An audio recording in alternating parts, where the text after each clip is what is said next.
Watch this.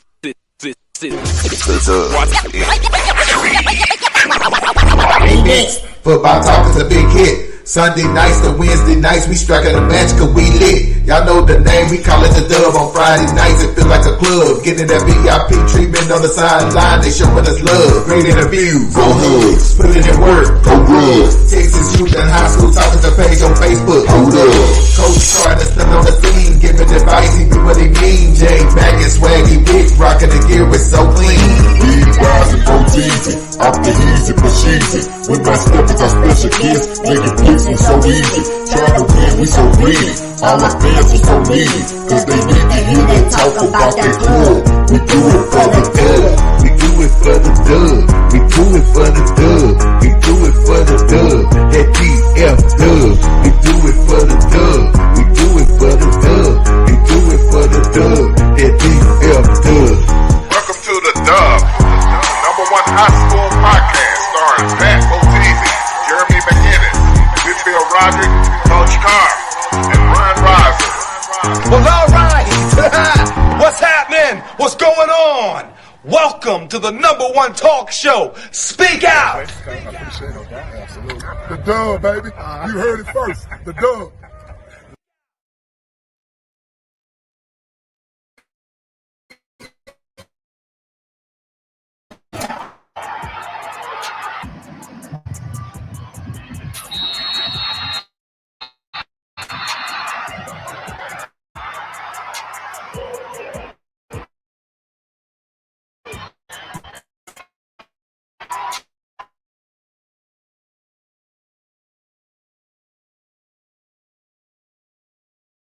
What's up with it? What's up with it?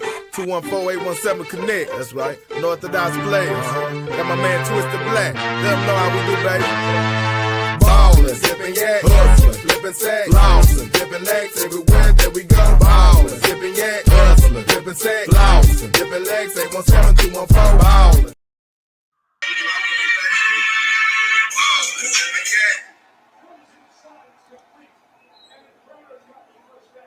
What it do? What it do? What's happening, J-Mac? What's happening, man? What's going on? Man, tripping on Pat. Trying to play this video. And you know, if Pat got it in his mind, that's what it's gonna be. That's what it's gonna be. And if he produces a nice show, we'll get a million interviews and a million videos. Yeah. Like That's it. That's it, damn it. I want to play this video, damn it. Yeah, it's gonna play whether you like it or not.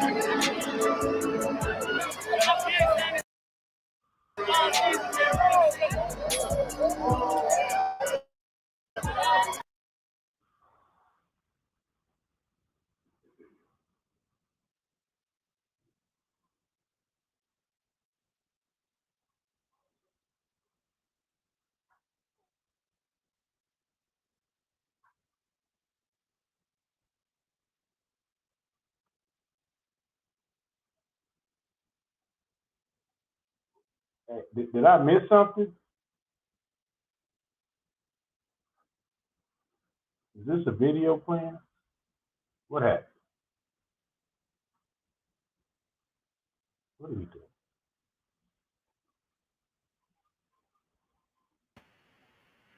Hey, Pat, did your video freeze?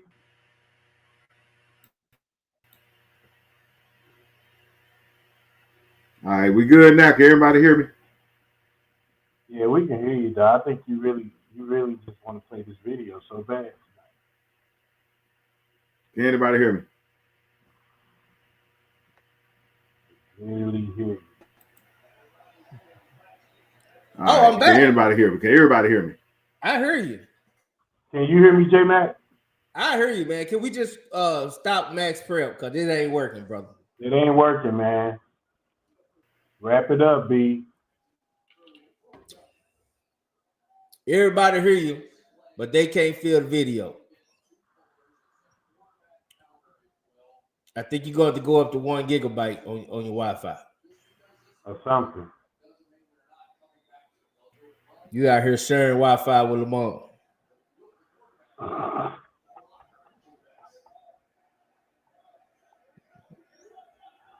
Well, you know, it's like that sometimes. Is Pat froze? Because it looked like he been looking like that for like the last. He is froze. Pat is froze. That's what we should got on. We should got turn time on, my man. Turn time. Oh, my bad. Turn time. You available later on after the playoffs, man? Let me know. I definitely want to bring turn time back on. Had a great time with Papa turn time. Papa turn time. Yeah, for sure. Yeah, man. The video put. Max Prep just said, "Forget it. We shutting it all the way down. You ain't. We'll freeze all your stuff." Well, what they said was they the original takeover. Yeah, Max Prep said it's our takeover. Yeah. Good Lord, Jesus Christ. We good? Can y'all hear me now? Man, we can hear you. Can you hear us? I can hear y'all now. Man, this is crazy, bro. Like, they wait till the show before everything go crazy. I had all these beautiful videos to play. Did the first video at least play? No, man, leave the videos alone, man. No, man, I ain't gonna lie to you, dog. Yeah. Don't worry about no video. Yeah, Man. you want the truth? You want the truth, or you want me to be positive? Right. Hell, I want you to be positive. It tried. Oh. It tried. They tried. God, no. Well, this is crazy, man. Everything, I've been producing this show all day. Everything that worked perfectly. All my guests in the background, and then it go to hell in the handbasket time the show start. I ain't never seen nothing like that in my life. I'm telling you who fault it is. There ain't nobody fault for Dunkerville, DeSoto, or Sock. That's probably who doing it. They like this nigga roll from the south side for to have an 817 party. Yeah. Oh hell no, they on Colorado. Y'all gotta do something right now. Yeah. They forgot the dub is DFW. You know, so we gotta represent. Hey, I live in Turner County. Huh? Yeah. I live in Turner County. I represent the 817. Yeah. No, facts. You're a transplant. At least tax wise. You ain't out there in Golden City though. Hey, well, speaking of the 817, man, I had a song I did with Twisted Black back in the day, and I was gonna play it for the youngsters and stuff. Let me try to play this real quick while we search for them in the background. Here we go. What's up with it? 214-817 Connect. That's right. Unorthodox players. Got my man Twisted Black. Let them know how we do, baby. Ballin', zippin' yak, hustlin', flippin' sack, lossin', dippin' legs everywhere that we go. Ballin', zippin' yak, hustlin', flippin' sack, lossin', dippin' legs 817-214. Ballin', zippin' yak, hustlin', flippin' sack, lossin', dippin' legs everywhere that we go. Ballin', zippin' yak, hustlin', flippin' sack, lossin', dippin' legs 817-214. I got nothing but the wood sitting right on my dash. Got cash at a stash, Gucci seats on my ass. Water fire when I blast, plenty room when I match. Me and Pro T or Jay-Z and Dame Dash. I can throw like a ball, did a summer power wild. 24 sit tall, I'm a roof screen smile. It's a trip. We got grip like Phil Drummond. You might never see the ride, but you hear a nigga coming from Oak Cliff to Como. Stop 6 with Zeno, South D to OC. We gone out the lean, ho. True, there ain't no need for suspicion. Your girl don't work for a stove, I put her out of commission. Listen, throw down, Twisted Black and goatee. Some niggas can't hold me like SMITH Henry. Get out my way if you're anyone player. Hey, nigga, day is my limit. We ballin', Zippin' yak, hustlin', flippin' sack, lossin', dippin' legs everywhere that we go. Ballin', zippin' yak, hustlin', flippin' sack, lossin', dippin' legs 817-214. Ballin', zippin' yak, hustlin', flippin' sack, lossin', dippin' legs everywhere that we go. Ballin', zippin' yak, hustlin', flippin' sack, lossin', dippin' legs 817-214. When I pull up in the drop, girls twice as nice. My rims spin like the big wheel on The Price is Right. If you ballin', the price is right, but you better keep the heat if you the type that don't like to fight. OT, rolling through that DF dub with Twisted Black. If you got a nigga back, throw it up from the grove all the way to stop 6. This is history, can't nobody stop this. We in the cracks, trying to make a paper stack.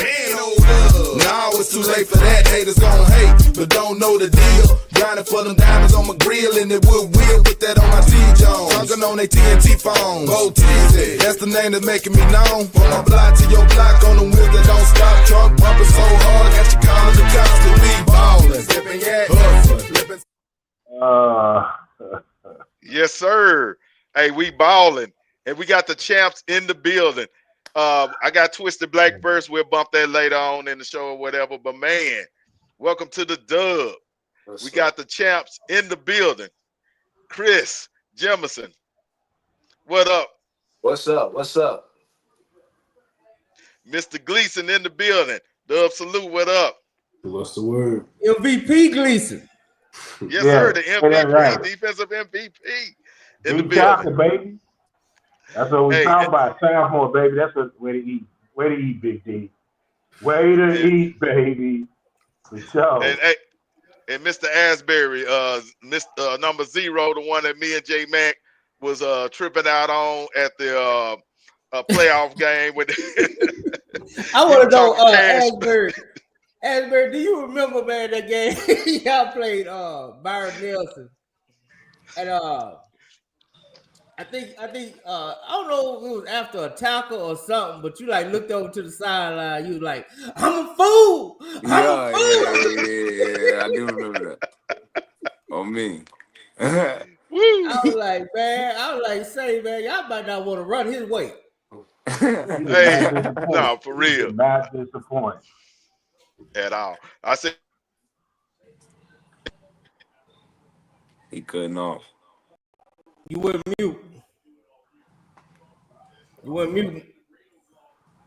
Wi-Fi. I had there you go. Cornelius Warren in the background. We're gonna have to try to find him. Is he in there? Let's see if we got Cornelius in here now. We'll try to find him. J Mac, y'all can go ahead. I'm looking for Cornelius Warren right quick.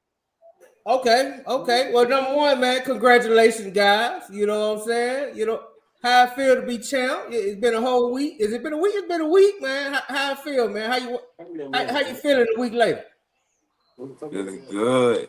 Feeling great, man. How you doing that? Hey, Chris, tell me, man. You know, I remember when I talked to you last year, man, right after the Prosper game. And you still said you needed your respect. You wasn't gonna be happy till you got your respect. Do you feel you got your respect? Not really, but it didn't gain. I gained a lot of respect though, but I ain't got the respect that I want right now, though. Okay, what make you feel like that? I mean, it's still people out there just think I can't do it, you know, and that ain't never been a problem, you know. I always been a person, you know, to prove people wrong, but. When I just won, you know, I ain't gonna say because ain't no I team. When we just won the state championship, and I still can't get the respect that I want, it's crazy. Like I don't know what else to say. Yeah. Like, what you think? What do you think is stopping you from getting the respect you want? Like what do you want? That's gonna be like, okay, you know what? I got that respect. No, really, but wait, we repeat your question again? I couldn't really hear you. Say it again, Willow. I think what Willow was saying was what do you think it'll take for you to get that respect that you desire, that you want? What are you looking for that validation point? Really just, you know, doing it on a higher level, you know, just going to college, you know, just producing in high school. You know, that's really what's gonna give my respect to everybody. But Yes, sir. Mr. Asbury, do you feel like you got the respect I'm gonna ask you a different question. Do you feel your defense? Because I ain't gonna lie, dog. They were hating on the defense, and I got Coach Harris coming on later. He gonna come on after y'all. All right. But it was a lot of talk, you know what I'm saying? Even after y'all beat DeSoto, they like, but they gave up 50. Yeah, they gave up la. You know what I'm saying? Yeah. I was like, it's week 2. You know what I'm saying? It's week 2.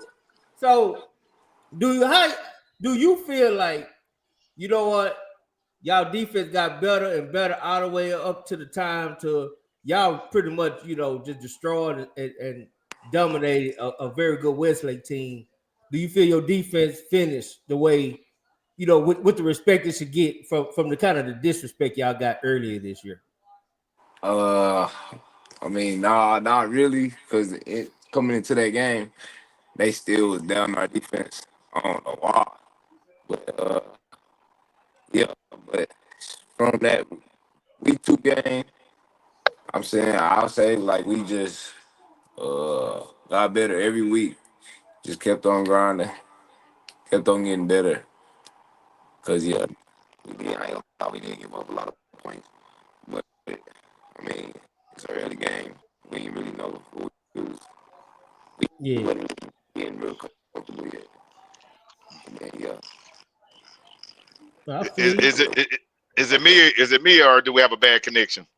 I think it was a little static at the end. Kareem Warren. Yes, sir. Yes, sir. That's my dog right there, boy. That's my dog right there, man. Hey, man, how I feel, man? You're a champ. You know what I'm saying? You out here doing big things. I always felt like you was underrated too. I actually know the whole team is probably underrated if you want to be honest about it. But I always felt like you and Chris, y'all been doing this, since freshman year, sophomore year for sure. Y'all really doing it big, and like the team never got the respect it deserved, man. So just tell me, C-Dub, do you feel you got your respect, brother? I mean, shoot, we got it as a team, but like, as far as like me personally, I feel like I still got to gain some more respect. Some people still sleep. I still got to wake some people up, Man, they still sleeping now. They dead, brother. Man. hey, let me ask you about that as far as the respect, because or beyond the respect. So you had UNLV in the back pocket or whatever, but you decided to kind of open it back up. You feel like you're taking it to another level where, hey, I should be at one of these P5 schools? I mean, yeah, pretty much just seeing what opportunities all come available for me and just, just weighing out my options. Gotcha. All right, Mr. Gleason, MVP, sophomore, right? Oh, yes, sir. One of them young bulls out there, man, doing it and stuff. Like I saw that J Mac them got to interview you earlier in the season. Was that a playoff game, J Mac, or was it regular season? That was the Byron Nelson game. Okay, Byron Nelson game. I was at that game. I think I had to leave early, but man, how do you feel as far as, hey, I'm a sophomore, I'm trying to make my way, I'm a starter on a top-notch team in the state, all the way to being an MVP at the state championship. Have you woken up from that yet? I ain't gonna lie. I'm still trying to comprehend it all myself. Every day I wake up, it's like it still feel unreal that day. Waking up that next morning and everything. Remember, we ended up just winning it all. Look, I was cracking up when I was watching you accept your trophy, boy. You was smiling hard. That boy was smiling hard, boy. I think you didn't even feel comfortable. You was like, you just giving them whatever they needed. But man, I mean, that a gigantic accomplishment. The crazy thing about it is you got a lot of senior leadership like Jemison and Warren and I believe Bray and Gibson and stuff that's won't be on the roster next year. So you're gonna have to step up on that leadership role. Do you feel like you ready for that big step? Hey man, gotta step up, gotta rise to the occasion, regardless. Absolutely. And Mr. Jemison, QB1. I remember last year we at the Duncanville game. We was in the end zone. And I should have had the video for the show, but I kind of put the camera in your face. You said a few things before the game. I might ask you one question. And, you was very focused. In that game, it didn't necessarily work out for y'all, but I think that was the fuel that lit the fuse for this year. Do you kind of feel the same way? Did y'all feel like after that game, it was like, okay, we see what level we need to be on and we're going to lock in? Most definitely, because really, the whole team hate losing. So once we lost that game, we already knew what was up next year. They was going to have to get it. I ain't going to lie. No, look, and get it they got. I'm going to pass it to Coach Carr in a second. Get it they got, man. You're like, the District of Doom was mentioned as one of the best and the hardest districts in the entire state and possibly in the state of Texas history. And you kind of ran through that district and stuff. After the DeSoto game, was that when you felt like, man, yeah, this team is definitely different? Oh yes, sir, most definitely. You know, I feel like we all had the confidence we needed to, to make it to that next step. So yeah. No doubt. All right, Coach Carr. All right, brother. Sorry about that, man. Pat, internet is affecting everybody's stuff right now. So please forgive me. I'm just glad to even be on here with y'all. All right. Now, what did you say when you said when I asked you what was you like, what do you need or what do you want to validate that you are who you say you are? Oh, me? Yeah.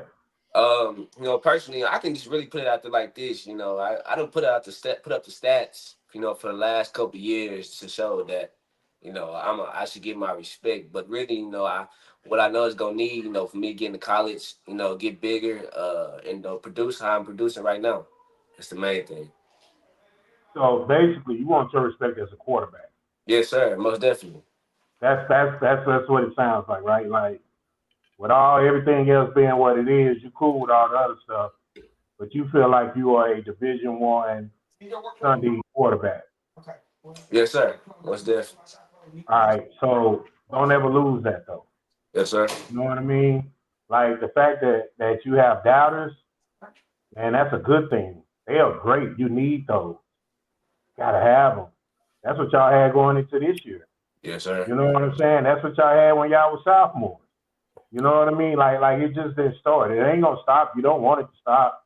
You know what I'm saying? You want it to keep going, But man, to all y'all, man, like it was a joy to watch you guys go from sophomores at that scrimmage against Mesquite Horn.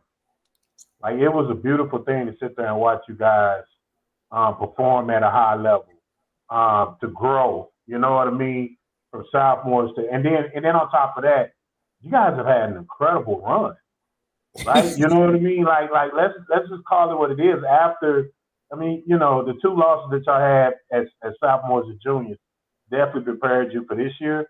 But 2 losses, right? In 3 years, almost, right? 3 years. Yes, sir. That's incredible, man. So I just think that y'all will probably go down as one of the greatest high school teams ever assembled. And I say that because y'all are going to be a household name. Remember them. They was cold. I remember him. He played on Sunday. I remember when he went to such and such. He was balling on Saturday. Like, it's going to take y'all individually leaving North Crowley and go off and do amazing things what y'all gonna do. So for me, man, just to watch you guys grow was great. And then, man, shoot, one of my favorite football players, and it's crazy because Jimison, I gotta tell you this. I always say in order to beat the champ, to beat the champ, you gotta beat the champ, right? You know what I mean? So to see you go out and compete against the number 1 quarterback in the country, you know what I mean? I enjoy watching your spirit and watching you go out there and compete. So, to watch you do that and come out with the victory, man, you are a Saturday player. You are a future Sunday player. You know what I'm saying? As long as you keep believing that you're good. So I just want to tell you that because, man, I enjoy watching you compete. And shoot, Big D, boy, hey, listen, I've been watching you since you was 11 years old. You know what I mean? Like Big 44 at Pat Prime. I remember watching you get down. I remember watching you, man. That's how long ago I've been a fan of yours. And so my question to you, Big D, is, as a sophomore, you already a state champion, a state MVP. Like, what's next for you, boss? Hey, we still got to go do it again. Still got 2 more years left in high school. I'm trying to go spin it back. Hey, if you do this again, Big D, you might go down as one of the greatest ever. Like they could be literally talking about you like they talk about Kyler Murray. You know what I'm saying? If you go get you 2 more, get you a couple state MVPs, you might go down as one of the greatest D linemen ever in the history of Texas. High school football. I ain't lying to him. Am I lying to him, J Mac? No, man. I was just thinking, man, when you talking about this team, I wanted to ask y'all, do y'all think this team will be remembered like the track team in Fort Worth? Was that Dunbar? Oh, the Dunbar team. Yeah. Like it'll be remembered like that. Like I think for this team, you know what I'm saying? For this team, it's a lot more. You know what I mean? Like track is king. Like we love track. Track is what it is. But football is king. I mean, football is everything. Yeah. You know what I'm saying? But it'll be remembered even more. Like the run, because I don't think people have really sat back and thought about the run that they've been on. Like just the gauntlet. You know, you started with Lancaster, then you hit DeSoto. You know what I'm saying? And who was third? Was Dengar, then Rockwall, then you went through district, then you went right back on another gauntlet. You know what I'm saying? A very good Byron Nelson team. Allen, Capel, yeah, Duncanville. Like all that was just like okay, Odessa was a day off. We'll take that. Hey, but it's still aggressive. You know what I mean? You know, but here's the thing, man. Our other guys, they left the show. No, they like to turn their cameras off. I don't know, then turn it back on so they can hear us. All right. Man, that's my guy down there. All right, I got a question for you, man. UNLV left. They went to where they go to Purdue. Is that where the coach from UNLV left to go? Went to Purdue. Yes, sir. Are you going to Big Ten? I'm finna take a visit down there. I don't know where I'm going yet, really. I'm finna take where a you few want to visits. go, man? Where I want to go? I don't know. I want to go to a go where spot they that feel love like you. home. Yeah. So it sound like you want to do TCU or SMU. I mean, hey, his agent is in the room. His agent won't let him. Yeah. Well, listen, They say, why the hell? I'm saying put it out there because that would be a huge mistake to let you leave state of Texas. To let you leave Fort Worth would be a tragedy. Yeah. Because you know the motto, they do it for the city. For the city, baby. You know, I look forward to watching you play in college, man. So here's my next question to you, though. The way you run the ball, man, you run. Who is your favorite football player? Your favorite football player of all time? Barry Sanders. Talk that talk. Okay. Barry Sanders. What about Barry Sanders? Does your game mimic Barry Sanders? Huh? Like what part of your game you say, okay, my game is like this, comparatively speaking to Barry Sanders? Cause like he run the ball like he hungry, like he got somewhere to be. Yeah. And I like the fact that, man, when somebody hits you, they bounce right up on off you, man. What you squat? I squat 500. Woo! Talk that talk. Yeah, man. Yeah. And again, J-Mac, to answer your question, when you talk about great teams, you always got to take into consideration what those kids do for that team and what they go off to do when they leave there, right? So I feel like, man, we got some pro players we watching, man, that we got a chance to watch early. So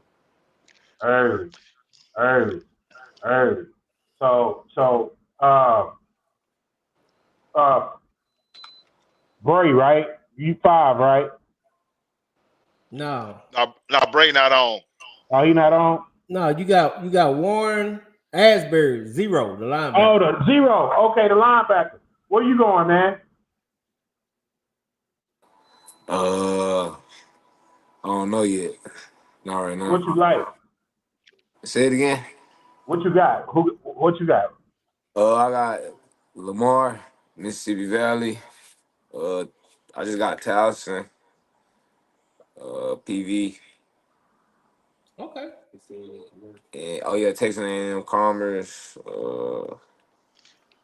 Y'all like Commerce? I think they just went D1, didn't they? Yes, sir. Man, I tell you what, Lamar is putting together a class.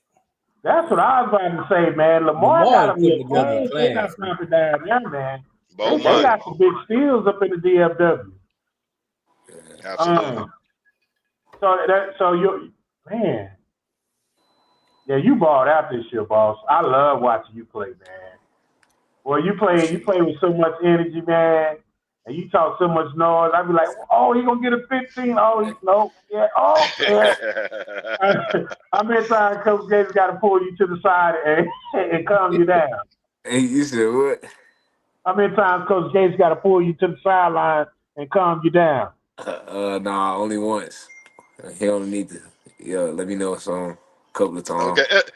Hey, look, Coach be just as hype as him, so hell, he probably don't even notice.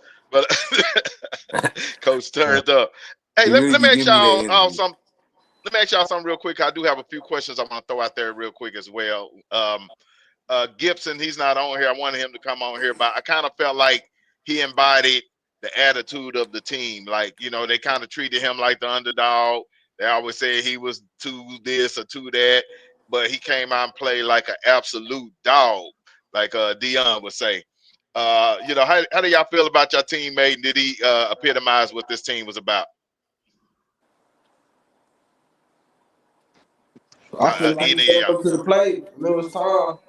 So we all know Cuban had his back. It just took time for him to get his opportunity to show what he can do. Then he got out there. So he made us all proud. Already. And Jemison, especially you, since you the QB and stuff, I kind of felt like y'all had similar stories. Yeah, really Q, you know, we always knew he was a dog, you know, from the get-go. He just needed an opportunity to show that he was one of them dogs, and we got it. He took off with it. So, yeah. No doubt, no doubt. All right, I'm going to ask everybody, y'all give me, everybody ask a real quick question. Boom. What was your favorite game of the year? The game that you played and they're like, man, this game is live and we doing what we doing. We all know. What game was that? Mine's was Duncanville. That's your Duncanville, Capel. You can move Duncanville. Capel. I'll say Capel game. Duncanville. I say Capel and Duncanville. No doubt, because I didn't get to go to the Duncanville game because I was out of town, but my son was there and he said, man, that was an electric atmosphere. He said the crowd was on fire. Everybody couldn't even get in the stadium that day. Good deal. All right, here we go. What's the best quality of Coach Gates? I'll say his energy. Yeah, most definitely his energy. His energy for real. Absolutely. I'm thinking the same thing. And he comes up with some good stuff too, man. Like I like the bricks. He came up with the bricks. Y'all built the house. Might try to drop that speech later. He had the playoff board where y'all assigned every playoff win. I mean, the man is a genius out there, huh? The Buster Douglas. That was dope. Oh, yeah, the Buster Douglas. The Buster Douglas was dope, dog. I ain't gonna lie. I almost thought he went. I was like, dang, man, he might have shot his load too early. Like, that's like you supposed to say that, man. You supposed to say that, but hey, man, hey, that was genius. Dog. I ain't gonna lie, man. I would have punched the punching bag, man. I tackled the killer. All right, here we go. What does Goon City mean to y'all? Because y'all been called Goon City. I don't know where it came from or what it means, but what does that actually mean?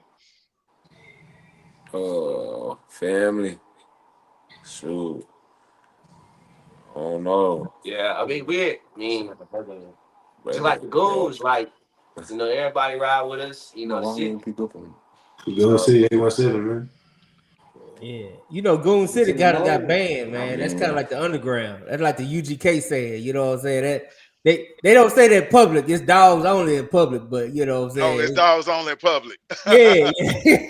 Goon City. That's kind of almost. Do y'all still say that? Like amongst yourselves, do y'all still say Goon City? Yeah. Sir. Mm-hmm. Yeah, that's kind of like that's kind of like in-house now, you know what I'm saying?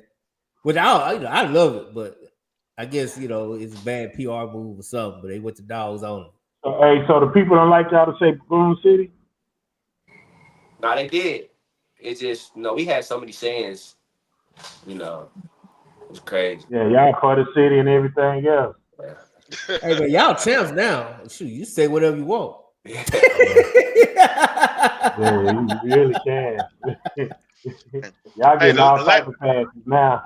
Like a mug. Look, 2 or 3 girlfriends, all that, man. It comes with the territory. But hey, so did y'all feel the Fort Worth thing? Like everybody was talking about, hey, y'all Fort Worth, y'all ain't Fort Worth, because I know that was a big thing with Coach Gates to say, and we had him in the interview probably 3 years ago, where he was talking about, hey, we're gonna make them think Fort Worth when they talk about North Crowley. Was that a thing amongst y'all that y'all felt that as well? That like y'all had the whole city on y'all back? Yeah. Yes, sir. Yes, sir. Yes, sir. No doubt. And I mean, hell, y'all in Fort Worth. It's just, like when people talk about Duncanville, they ain't never said, hey, Duncanville ain't part of Dallas. They put on for the Dallas part of the dub and stuff. But yeah, but y'all put on for that 817 and stuff. All right. So let me ask you this: the state championship. There was no doubt going into that. Y'all felt like the state championship game was the Duncanville game. Yes, sir. I ain't gonna lie. Yeah. Game. Duncanville game was the game of the year. That was the game of the year. Yeah. I was waiting for them. No doubt. It was right. No doubt. Like Coach Carr said earlier, it's going to be a lot of NFL players come out of that particular game, that Duncanville North Crowley game. You're probably going to hear about 8 to 10 players that, or maybe even more, that's in the NFL out of that game. I think that was a talent-rich game. So my last question, and I'll pass it back to the fellas, is I hate to ask this question because y'all got a lot of seniors going out. Is this a one-hit wonder, or do y'all got a lot in the tank that we don't know about that's about to come up and keep this thing rolling? There ain't never been a one-hit wonder. Just know Talk that talk. Coming back. Hey. Got something coming back.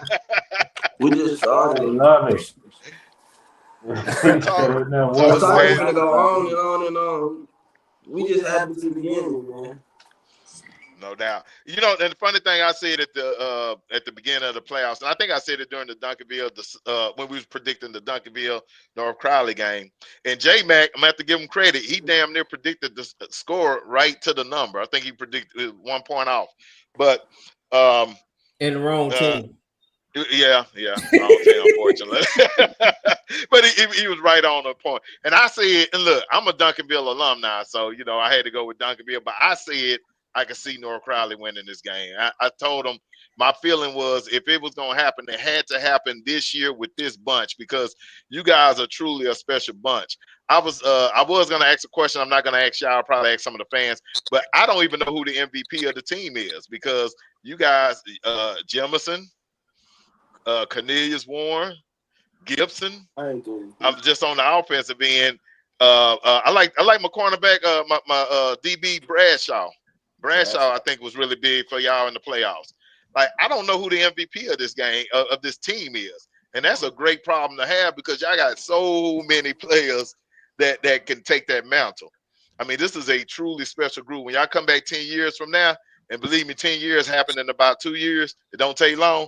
Y'all gonna really see how special this group was. I think y'all were one of the best teams in the state of Texas history. I think y'all.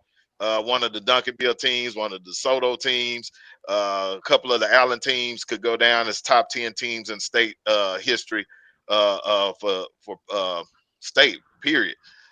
So I just want y'all to, just keep that and motivate them young'uns coming up behind y'all. All right. Yes, sir.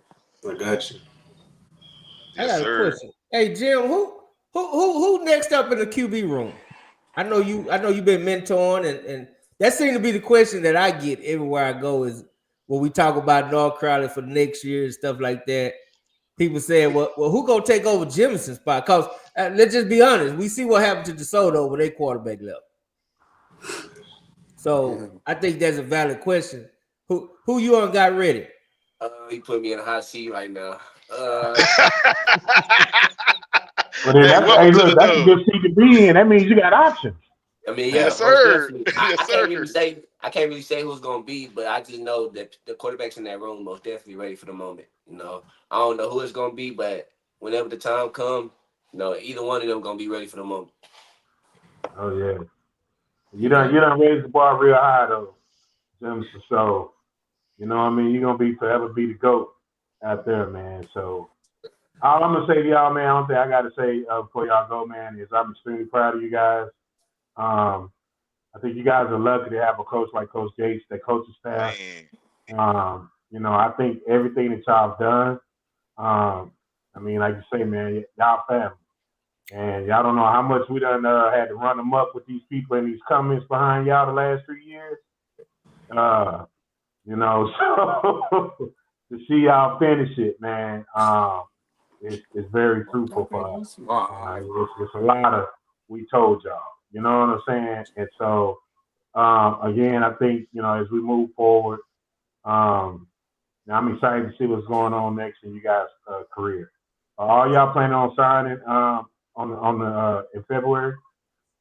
Yes, sir. Yeah.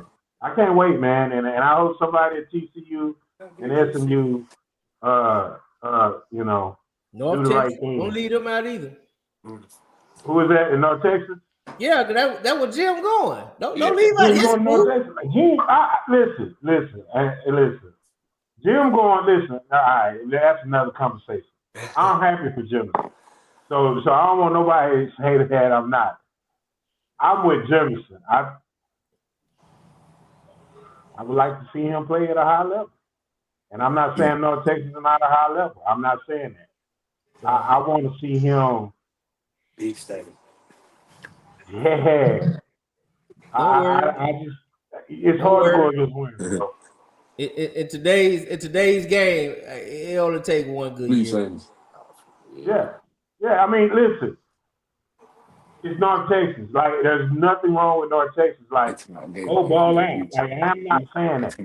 You know what I'm saying? I know my man want to stay in the crib and get a chance to do his thing, and I want that for him too.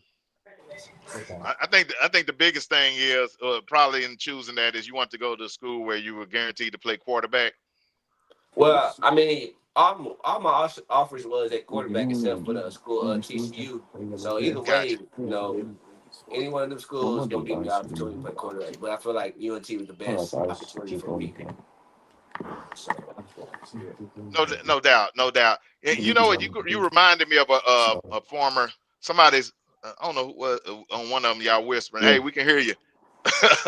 We can hear. I don't know who that is. That might be my guy Asbury. Say it again. All right. Okay. Yeah, I think we can hear your conversation in the back. So make sure you're muting when you're not talking to us, and we got you, brother. All right. For Jefferson, you reminded me of a quarterback named Dez White. Have you ever heard of him? That used to play at DeSoto years ago. No, sir.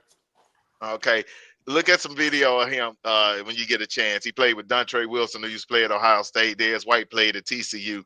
But when I first saw you play a few years ago, you reminded me of him. And I was just like, man, this is the same style quarterback.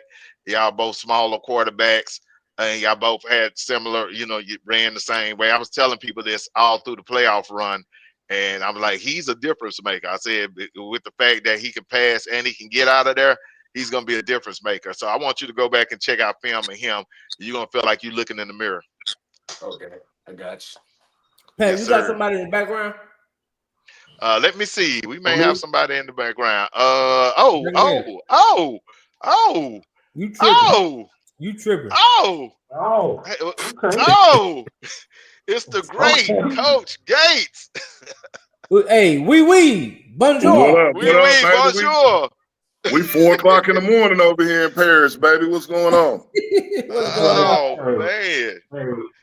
Because there's a champion gladiator moment. You done went to Rome after you done got out the Coliseum. Yeah. What's up, my people? What's up, state champs? What's good, Coach? Good, Coach. Yeah. What's up, Hey, Coach? look, Coach Gates and his wife been posting like a bud. And I thought I was sending this to Gates, but I guess it went to your wife. But I was like, why I don't see any North Crowley pics in Paris? We need to leave our mark over there. For real, man. It's been surreal, man. Being able to unplug just a little bit. You know, it's been hard to sleep at night.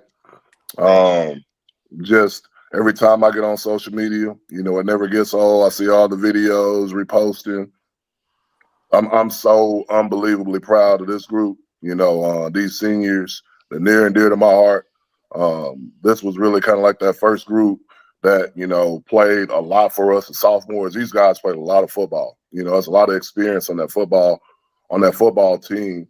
And, you know, to see it come to fruition the way that it has, you know, in 3 years, to be sitting here going, we're 42-2, man. I mean, I couldn't have pinned this any better, you know. And so it's been an unbelievable ride, man. And we're still riding this high right now.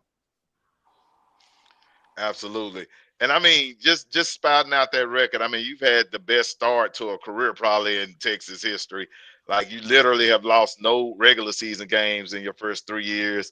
And only games you lost was deep into the playoffs. And now you've been able to climb that mountain. I was talking to your players earlier about your best qualities. They said your energy. And also me and J-Mac was kind of musing about your motivational tactics. We talked about the Buster Douglas. We talked about the bricks. We talked about the signing the playoff sheets after beating each team. Where do you come up with all this from? It sounds like some philosophy you're getting from Rome or something. I don't know. No, man, it's organic. You know what I'm saying? Like, a lot of times when I address the team, you know, it just happens in a moment.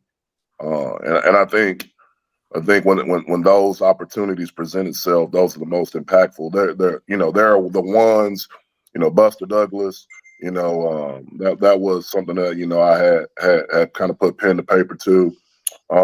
You know, the day of the state game, I was writing, you know, I just came up with the brick, you know, idea, just because the prior day we had Trent Shelton, you know, at the school talking to the guys, and he was talking to them about building a house and, you know, talking about, you know, putting the last brick in place. And so all that kind of came together. And so I was putting that together the day of the game. You know, we had the, you know, small animal trap, you know, don't take the bait versus, you know, didn't guard, just, you know, any kind of way that we can just capture their attention. You know, that's what I always go for, you know. And like I said, in the moments, man, you know, it seems to just come out, you know, that whatever it is what we need, you know, at that particular time. Talk that talk. What you got? I know you got something, Coach Carr.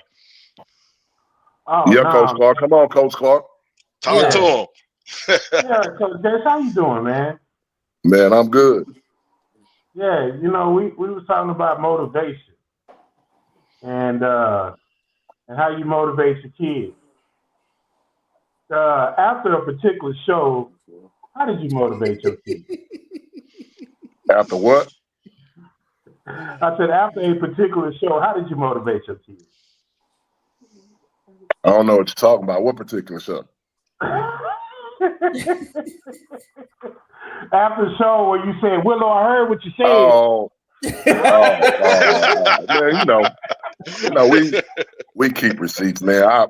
You know, throughout the season, we preach to our kids to stay off of social media, not to respond to what everybody else says. Everybody has opinions, and opinions are free. You know, but you know, my staff, you know, and the coaches, we see everything. And I think it motivates us just as much as it motivates our kids when people doubt us, when people talk about matchups between games and they really have no idea besides just the two teams that are playing. You know, there's a lot that goes into it, you know, and we hear a lot of what everybody is saying. And so we just wanted to make sure that we had our opportunity. We weren't going to give people that I told you so moment, you know, because it was like, every week it was going to rain. You know what I'm saying? No matter who we played, it was going to rain every week. And everybody was like, you know, this is going to be the week. This is going to be the week. And we kept putting that in front of our kids. Like, you guys have been perfect to this moment. Like, don't give them the reason to say that I told you so. you know, and I think this group, you know, bought onto that. And man, the way that they went to work, their focus, their energy, man, it's like no other. The way that we coach our kids, you can't coach kids the way we coach kids at North Crowley everywhere. Like you got to have thick skin to play for us, you know. And when our kids leave, they're prepared for college. And I tell college coaches all the time, you don't have to worry about coddling our kids. Like however you need to get on them, you can get on them because they're used to that. But they also understand the importance of the moment and what their responsibilities are. And so, man, again, you know, we were ready, and we weren't going to give anybody the chance to say, you know, I told you so. Not this time around. Well, you're welcome. You're welcome. No, we don't need no welcome. We don't need no welcome. We don't need none of that. You can hang that shit up. We don't even want that. Hey, you're welcome. You're welcome. You're welcome. So.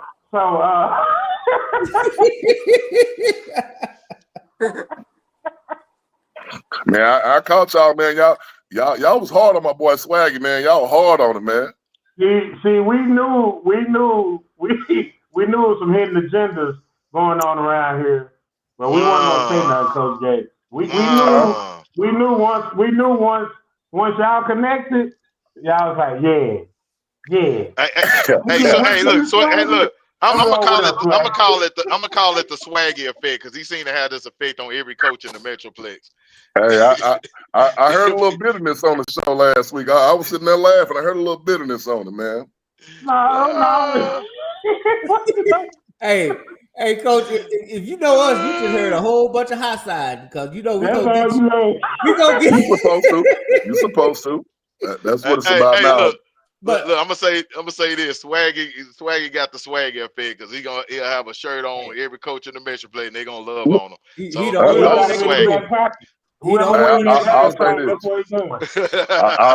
I'll say this. Swaggy was one of the first ones to say that we were gonna do it. And then J-Mac was until we got to Duncanville. And I understood why you picked Duncanville, and that was fair. I understood why everybody picked Duncanville. Like, in order to be the champ, you got to beat the champ. You know what I'm saying? I get that. You know what I'm saying? But, you know, we keep them receipts. You know what I'm saying? So but we had to go do it. That'll be y'all next year, though, right? Oh, I mean, absolutely. Y'all play DeSoto, Lancaster. You run across whoever, I'm going to be like, hey, you be the champ, you gotta beat the champ. You gotta beat them. You know what I'm saying? They the top dog. So, you know, it goes like that, and I get it. But man, you're the top dog. You're the top dog, you know, every year. And this is what people fail to realize. The logo stays the same, but the faces underneath the helmet change.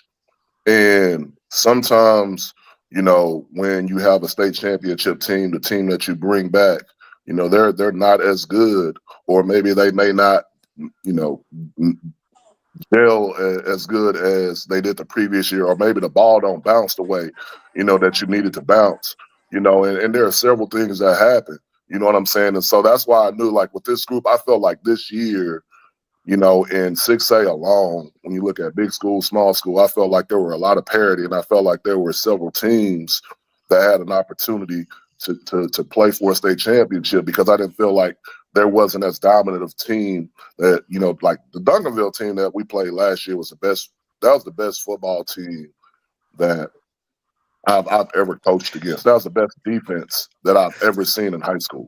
You know what I'm saying? They were for real. You know what I'm saying? They weren't like that this year. North Shore wasn't like that this year.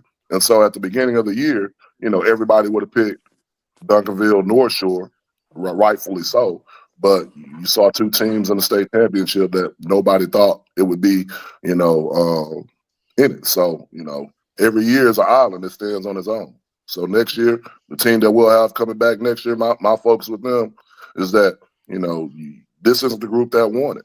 You know what I'm saying? You're going to have to go get it. You're going to have to go earn it. You're going to have to be hungry, and you're going to have to go do it, you know, on your own, you know, and make your own name this year. Yes, sir. Hey, Coach, part of that when you said you don't want to give them that I told you so, I feel like that came from the previous 2 years of your coaching, because it was always out, you know, and you know, I ain't pat myself on the back, but I was always saying, no, Crowley is that team. Be looking out. And they be like, well, they ain't played nobody. And then, you know, even if it's the third, fourth round, you find a loser. Everybody's saying, see. So did you take part of them first 2 years to into this year? Like it's not gonna be no CC this year. Yeah, I had a little bit to do with it, you know, but more than anything is that you have to prepare your guys, you know, by playing the teams that you know you'll face in the playoffs. You know, if we do our job in district, you know, and we get out in district, and with the first round in the Metroplex, we get an opportunity to play, you know, a Metroplex team that we most of the time will match up and will be, you know, more athletic, more talented, and you know, and we got to play the game and we got to win. But if we can get out of the Metroplex in round one, I know we're a round 3 football team because we're going to West Texas, and most likely we're going to match up versus a team that, you know, hadn't seen this type of, you know, speed or athleticism. And so if you know that you have a good chance of going to the third round every year, that's where you're going to see the teams that you have to start beating in order to make a playoff run. And so playing, you know, Lancaster, playing DeSoto gave us an opportunity to play teams that were just as athletic as us, teams that, you know, had dudes all over the field. How are we going to show up in those games? And then playing Denton Guyer and playing Rockwall are two teams that schematically run really good schemes offensively and defensively. And so how can you make the adjustments throughout the game in order to prepare yourself for those type of runs? So I felt like with those first 4 games for our kids, it gave us an opportunity to play against the talent that we needed to see. And then for our coaches, it gave us, you know, an opportunity to coach against, you know, teams that make really good adjustments and have really good players. And so when you can get both of those in the first 4 games of the season, you know, that, and then run through, you know, district the way that we did, it's going to prepare you for the games late because we were in big games and the moment wasn't too big. Yeah. Hey, Coach Harris.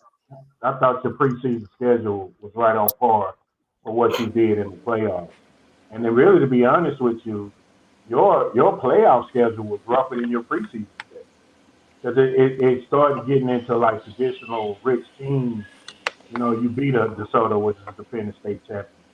Then, you know, you beat a Lancaster. So when you got to playing the everybody else outside, man, I can't hear y'all. It was amazing to watch y'all play Allen and that stretch. We was always talking about that stretch was going to be the stretch to determine, you know, preparing y'all for that next round and that next hurdle.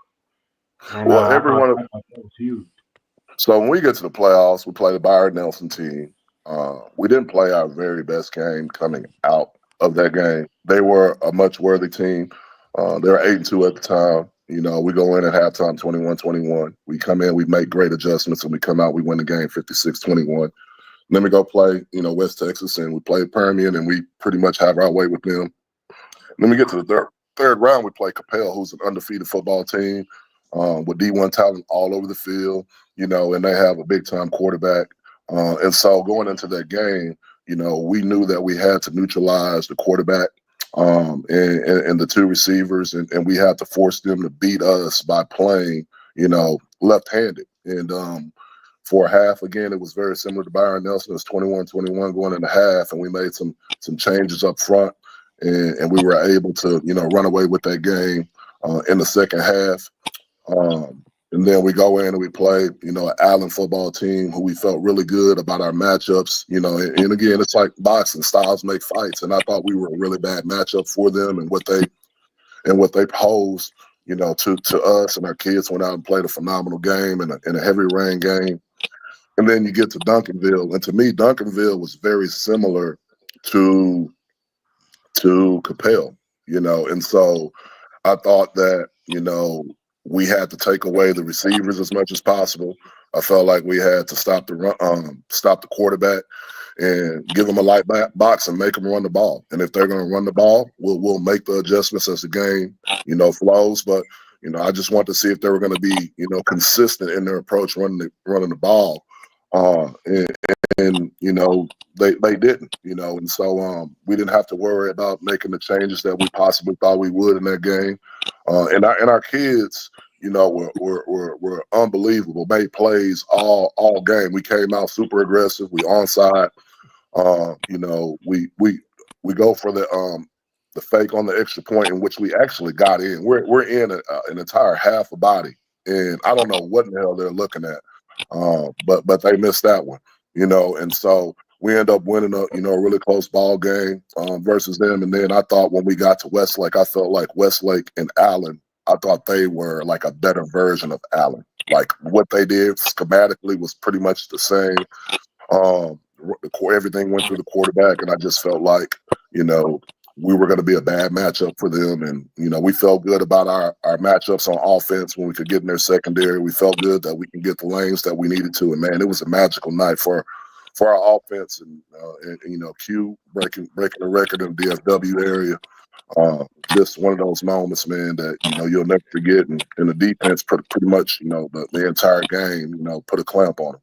I got to keep my words on that. And I'm a big boy, and I'll be okay with that. I did say that Duncanville had the better defense, and I do apologize for that because I was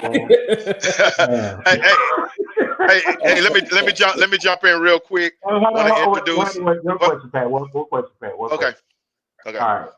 So, what I've noticed between you and the coach at Richmond Randall, is you guys manufacture points out of nothing. You know what I mean? So meaning your first two touchdowns came off the onside kick, right? So it's kind of like those were plays that you probably don't ever count on getting points out of, right? Like it's all typically at the end of the game where you're trying to get back in the game, never kind of like at the beginning of the game. So that just kind of remind me of Richmond Randall running the fake reverse. To kind of get in those games like that, is that a strategy that I'm starting to see a lot of coaches use? Well, really not a lot, just really you and the guy from Richmond Randall, where at the beginning of the game, you're so aggressive in special teams that you steal points, and those points essentially turn out to be the points that win the game for. Is that like something that you like go into saying, hey, we're going to steal a couple of possessions, and we know they got a good offense, and they're going to fight back and get back in the game, but we have a good offense too, so as long as we can start matching, we'll be fine because we stole a couple of possessions to start with. Is that like a strategy that you use going into it?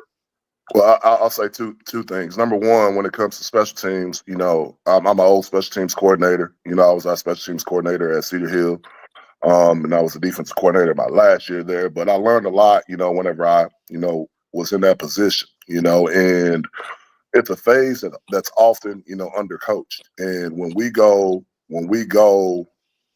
into games, that's what, I'm looking at. Like Coach Napolis does a really good job of scouting our opponents, and I saw versus Duncanville, like whenever they play the Woodlands, I was looking at alignments, and I felt like if we put the ball on the left hash, and if the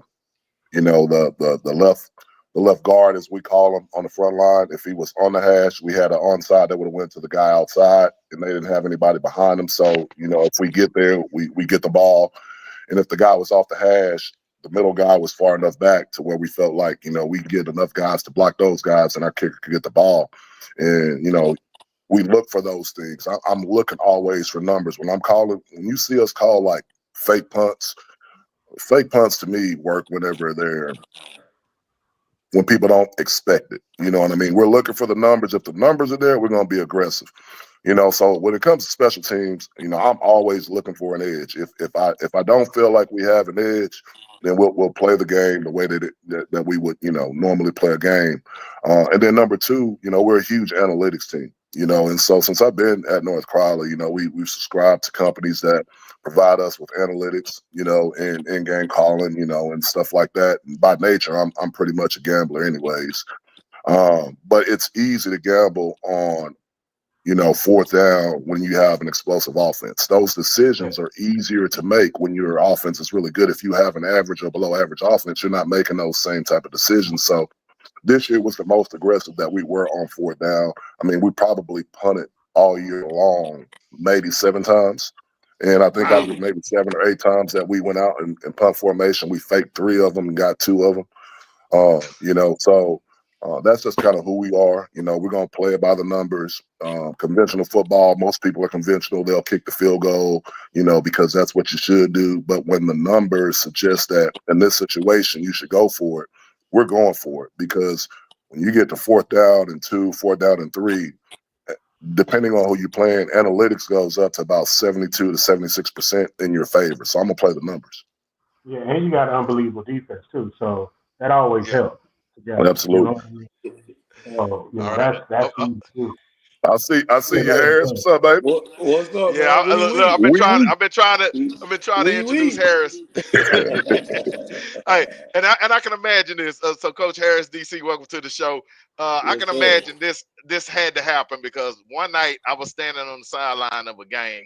I ain't gonna say what game, and there was this particular wide receiver that was like the best in the nation, and I think he was getting singled up or something. Then I get a call on my phone from Coach Gates, and Coach Gates don't call me a lot, so he probably talked to J Mac or Coach Carmore, but he just happened to call me that night. It was like, yeah, when we play that Joker, it ain't gonna be like that. So I imagine that Coach Harris must have called Coach Gates before Coach Gates called me and gave me that little tidbit. Yeah, absolutely. Yeah, man. We're gonna try to make sure we're gonna try to make sure your best player don't beat us, man. We're gonna do our best to take that guy at the game and see if somebody else can beat us. No doubt.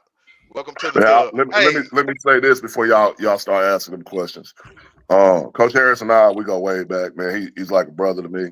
You know, to be able to have him this year allowed me to be a head coach. This is the first year that I really had a chance to be a head coach. You know what I'm saying? Because I've been calling the defense like last year and the year before I had my DC, but I was heavily involved, you know, and like with Harris, you know, it's just full trust. You know what I'm saying? And when we talk, you know, we throw some ideas together, you know, and then, you know, everything just kind of happens, you know, because we've been together, you know, this is 6 years that we worked together. So him being able to handle all the defense and me not having to worry about it allowed me to focus a lot more on the details of the program and to make sure our kids were in the right vein in space. And, you know, I don't know if that would have happened. I don't know if we would have won it, you know, had he not been here. Maybe that was the missing piece, you know, for me to be able to be a head coach this year.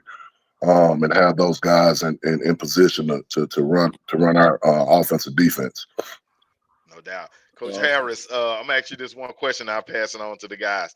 Last year, Duncanville game, I'm on the sideline. I happen to run into you. We have a nice little conversation. Yeah. But we have a nice little conversation before the Duncanville game last year. At that point, is it at that point you knew that you would be at North Crowley here? You had no idea that was going to happen and that you was going to be sitting up here with that medallion around your neck? Man, so I've been talking to Coach Gilbert a lot, talking to Coach Gates a lot, and I had a lot of stuff going on in my family, in my life, and needed to go get my family back in East Texas together. I had a lot of death in the family. Mom passed away. Cousin that was like a brother, man. One of my best friends got killed. So it was so much craziness going on in my life. And I said, you know what, man, I need to pop over with Coach Gates, call him and said, man, I'm gonna save you a spot. And so about I think July, like right before July, it's like, man, what's up, man? He was like, sure, I got a spot, come on. And then it was real easy for me to get over there. And he didn't have to teach me anything. The way we break it out, you know, the chants, how you call stuff, how you practice. It was all the stuff that we had did at Cedar Hill, so it was real comfortable. The weight room, you know, I knew what he wanted in the weight room, knew what he wanted on defense. So being able to just pop in and it's just a smooth transition for me and my son. My son knowing every kid in DFW makes it easy for me to go anywhere. He's every kid knows who he is. He's real friendly. Loves the game of football, so he keeps up with all the kids and usually having conversations with a lot of kids. Plays 7-on-7, and so that was easy. But I didn't know, you know, that I was going to end up at North Crowley. It just happened to work out. And then about a weekend, I told Coach Gates, I think we can win it all, and it happened. Yeah, no doubt. Congratulations. Thank you. Coach Gates, by the way, Coach Gates, I need you to go back and watch the show. when we was all picking Duncanville. You'll clearly see me say that y'all more than likely could win the game. I'm a Duncanville. Wait a minute. I'm a Duncanville alumni, so it's in my contract to go for Duncanville. No, I remember that, man. And like I said, man, it ain't no hate, anything like that, man. Y'all have a platform, like I said, people have opinions all the time. At least when opinions come from this show, it's people that have put eyes, on the teams. They're well informed with what teams do and, what you may think weaknesses and strengths may be of teams. And so, like, y'all not just pulling shit out your ass, you know what I'm saying? Like, and some people are just fanatics, and I get that too. They're gonna ride with their team. They're supposed to. And then there are those people that don't know what the hell they talking about. And when I hear that shit, I just be laughing. Man. You had me convinced, Coach. What's so crazy about it is because it wasn't just you. I went into the show. I was picking North Crowley and South Lake. I went into the show. I was saying I'm picking North Crowley and I'm picking South Lake. So here's what I'll say, J Mac. When I had talked to when I watched J Mac on the show, Coach Carr forced J Mac into making the damn pick because J Mac he said whoever had the ball last was going to win. And he's like, no, hell no. You got to pick somebody. You got to pick somebody. Who you pick? I did pick. No, you didn't pick. You said whoever. Yeah, you forced him in. But I'm telling you, man, bullying is real. It is real. You're welcome. Hey, Coach. Also, he dang near had to score on the mark. I think he had that out about 1 point. He did. It was crazy. But this is what I had told J Mac in the week. I felt really good about our chance to win the game. And when we got off our analytics call, I said, I'm going to call you after the game and I'm going to tell you something. And when he said his prediction of the score, he was pretty much right on. Like, our analytics team had us favored to win that game by 2 points. Wow. That's dope. They need to put so Coach, I got to ask a question because all right. So going into this game, you said something. Like you said something after, and it didn't dawn on me until the whole game was over and I watched your game. Like, it didn't dawn on me to then. And it really went against everything that I believe in, right? I believe you can run the football and you can stop the run, you can win, you're going to win that game, right? And your special teams, they travel. They always travel wherever you go. The thing that you said was, which has really dawned on me, is that offensive coordinator at Duncanville wasn't ever committed to the run the whole year. And if you go back and watch him at Lovejoy, he was never committed to the run then. And to me, when it dawned on me afterwards that we were sitting there watching the game with J-Mac, and I said, all they're going to do is let them run the ball. He ain't going to stay committed to the run. They just don't want to give up the big play. Sometimes Superman going to do what Superman going to do. It ain't nothing you can do to stop that, right? Sometimes you got the better player on the field, but then it's easy when you got Batman. You know what I'm saying? So you got a really good player. They got a really good player. And really, to me, it just came down to, I'm going to make you have to figure out what decisions you're going to have to make. I cannot keep throwing the ball and stopping the clock and keep giving your offense the ball. I got to establish some type of run game because when they went down and scored, they ran the ball. And I just thought that had they stayed their course and run the ball, eventually you was going to have to load the box up. So was that your counter to it, or did you just say, you know what? At the end of the day, man, if they decide to do something different, we'll worry about that when they come. You just knew you didn't want to give up the big play. And that's for you, Coach Harris. That's for me. For us, man, we were going to always try to figure out a way to, again, whatever you don't want to do, we want you to do. That's how we've always kind of handled our defense. I think, and I told Coach Gates this may have been the best job we've ever done on defense. Just having to be so multiple, having to draw it up and figure out a way to put our kids in the best situation. Because usually we just line up in base and kick your ass. And we weren't really those type of guys this year. We had a few, but it wasn't like all 11 when we had it at City Hill those years. It didn't matter what you did. We was gonna line up and whoop your ass up front, and got corners and all those guys that you couldn't get open. But again, just having to do a little bit more, be a little bit more multiple. I think it just allowed our kids to play fast, put them in situations, and then we just gonna make you run the ball or put the ball where we want it to go, and then get our guys to rally to the football. So it's not so much about, what you're doing or who we're playing, man. It's just what's best for our kids. That's what we're gonna do. Yeah. So Coach, let me say this too. Let me add this on there. So with Lavender, I know Lavender. Lavender's a real good dude, real good friend of mine. Got a chance to know him over the past couple of years of us playing Lovejoy. When you get to the 5th round of the playoffs, you don't change who you are. You are who you are at this point, and you make the adjustments as needed. And so for us going into that game, we felt like no matter what, they were going to force the ball to the guys on the outside. That has been their MO all year long. And they won a lot of games this year, up until that time, doing that. And so we knew, that if they started running the ball and they had a lot of success running the ball, then for us, it wouldn't have changed. It would have changed probably our fronts. We would have got the ball going back to where we wanted to go. Some different stunts up front, to still give them the light box and keep the coverages that we wanted. And if that wouldn't have worked, then we would have found something else. And then it probably would have been a little bit more of the one-on-one matchups that they would have, would have liked to have more of.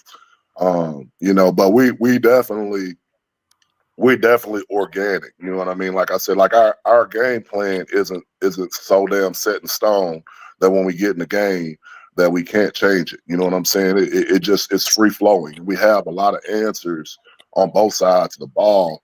And I felt like there wasn't a staff this year, that was better than, us making halftime adjustments. When we went in, we made halftime adjustments. They showed up on the field. Yeah. Big Derek said that. I think it was the first game, Byron Nelson game, where he said the same thing, that we just went back to what we used to do, and to be able to have that in that toolbox, and to have the kids to be able to know it and memorize it. You know what I mean? Also helps when you're making those adjustments.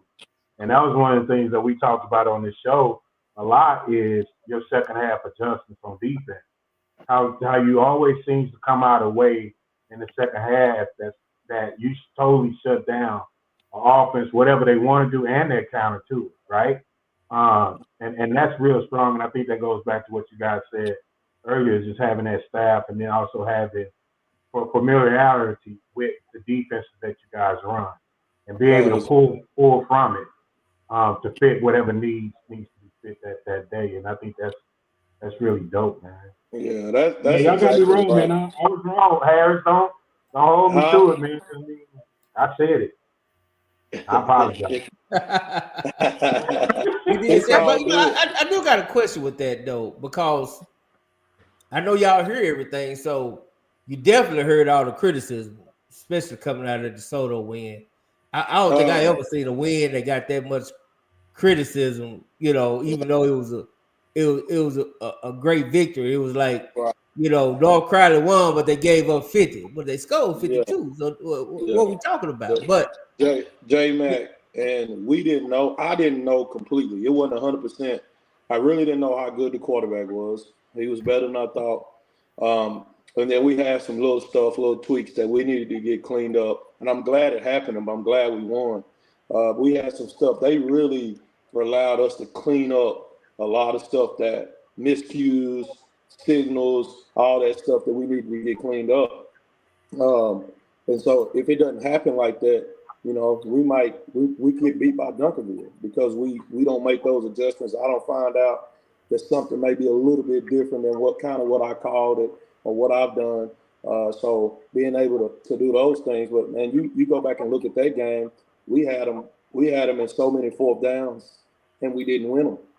You know what I mean? So if we win 2 or 3 of those, then we give up 28 points. But you got to do it. So, but I used to be the same way, J Mac, until I became a head coach. I used to be sick about how much people scored and all that. Ugly wins. I'll take an ugly win over a loss any day. Shit, I it don't matter. And I apologize for wins.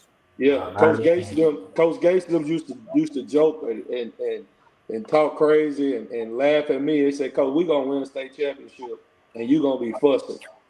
Right? That's because I wanted to shut everybody out. And you know, once you become a head coach, the only thing that matters is the dub, man. And sure, we was getting it. Yeah, and it's a lot better to make adjustments after a win anyway, right? That's right. Yeah, you know, because you got the kids. So when you're winning, you can be tough on your kids. And you're going back to that DeSoto game, the one area that we could have been better at, the quarterback rush for 176. And so we had a spy on him the whole entire game. But when we go back and we watch the film, our spy, and it was us because we didn't work it. You know, it was week 2. We're telling our kids, you spy the quarterback. But we didn't work the actual technique of how we wanted him to spy. When we go back and we watch the film, when it's passed, he's dropping back, 10 yards. But his eyes on the quarterback. Well, when the quarterback pulls the ball down and there's a 10-yard cushion and it's that guy, he's gonna win. So instead of him in a spy technique, working up towards the box and shadowing the quarterback, looking for his escape route, if we just did that better, there are probably 3 or 4 plays in that game that they don't convert and we get the ball. And now we're sitting here talking about, damn, like this is a totally different game. And I'm sure they'll probably say the same thing on their side of the ball. But for us, when they allowed us to get technology this year, that changed the game. Shit, when we can see it, it's a wrap. Oh yeah, that is true. Yeah, y'all get to have the tech. And Coach, you can't, you somebody instead of just keeping them in that low hole, right there in that middle, and tell them not to drop. When you talking about spying that quarterback and change. Now, did that when you made that change following that game? Is that something that came in handy moving forward? Oh yeah, I'm glad you said that. I'm glad you said that. So if you go back and look at the Coppell game, Zero had probably 5 sacks off the spot. He was a delayed blitz. Yeah, but he was a spy guy. So being able to change up that technique, it shows up in week 13, third round in playoffs? Yeah. It shows up, and then he gets 4 or 5 sacks, and we get it all fixed. They scored 3 points in the second half, and the 3 points was on me. Yeah, and see, that's the thing. Do better, Coach. But those are the things that we talk about, like with J-Mac, right? So we often talk about why people schedule the games that they schedule, why people play the teams that they play in the preseason, and how does those games prepare you moving forward in the playoffs. I think this is why. You know what I'm saying? Because now you're seeing different elements that, groomed you in those first 4 games that actually helped you not only throughout the course of history, but prepared you for the playoffs. And that's why you play those games, man. Is that something, Coach Gates, that you would keep doing moving forward? Like you're going to continue to schedule those type of games moving forward to help your team? Yeah, you know what I'm saying? You got to know what type of team you got coming back. I think that matters when you make schedules. That's true. And then, because so I'll give you a great example. My last year at Cedar Hill, and this is the type of knowledge and understanding you get from being a head coach versus being a position coach or a coordinator. So that year we played Rockwall, Arlington Martin, South Lake, were our first 3 games, and then I think we had, Duncanville, DeSoto. Those are the 5 teams you're going to play. And the previous year, Coach Harris's last year there, we had a really good team. We lost Salter, which was huge. And we had to replace him. So going into that season, I knew coming into that season, I remember on 2 occasions I walked in Coach Lynn's office and I said, hey, man, like, we don't need to be playing these teams with the guys that we have coming back. We're not ready for this caliber of schedule. And Coach Lynn is such a believer in the offseason and what we do and how that's going to prepare our kids, which it does, And so I end up leaving, that year, getting the job at North Crowley, and they went 2-8. And I said all that to say this, me being able to set this schedule this year, when we have realignment come back around, we won't be able to just schedule, even if, let's just say we're not as good as we've been the last 2 or 3 years, we won't be able to cupcake schedule because they won't play us. The people that I already had for this year agreements with on playing, they backed out. No, we're not playing. We're not playing. And then trying to find games on realignment, nobody wanted to play. And I had already talked to Coach Mathis, at coaching school the prior year about playing. So I knew I wanted to play them, and then Paul, they went up. We had talked, in realignment, and we had the opportunity to play them. And then like Geyer really didn't want to play us. They almost tried to back out of playing us on low key. But we got that locked down, and Rockwall, traditionally they really don't dodge smoke. Like they'll play really good competition. But there were a lot of people that I asked Byron Nelson, they were like, no. I asked several coaches, they were like, nah, we're not playing you. So when you're really, really good, you start to get the Duncanville effect. Nobody wants to play you. You know what I'm saying? And it's unfortunate for those kids that they played 9 games this year because teams won't play you. You know what I'm saying? And so, if we continue to do what we're doing, we're going to be in that same type of category.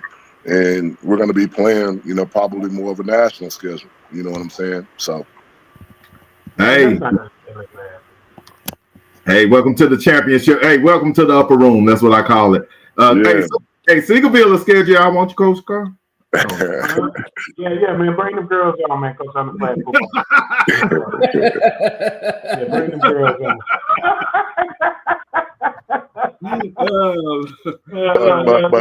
Look, Pat, I see what you're doing.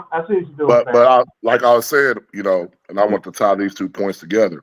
What I didn't know as an assistant coach with Coach Lynn was that when you're Cedar Hill and you got CH on your helmet and you have the tradition that you've had behind you, then when you're not good and you know that, or not as good as you have been, and it's a realignment year and you got to build a schedule, he probably asked a lot of people that he felt was very comparable to our talent that said, no, we're not playing y'all Cedar Hill.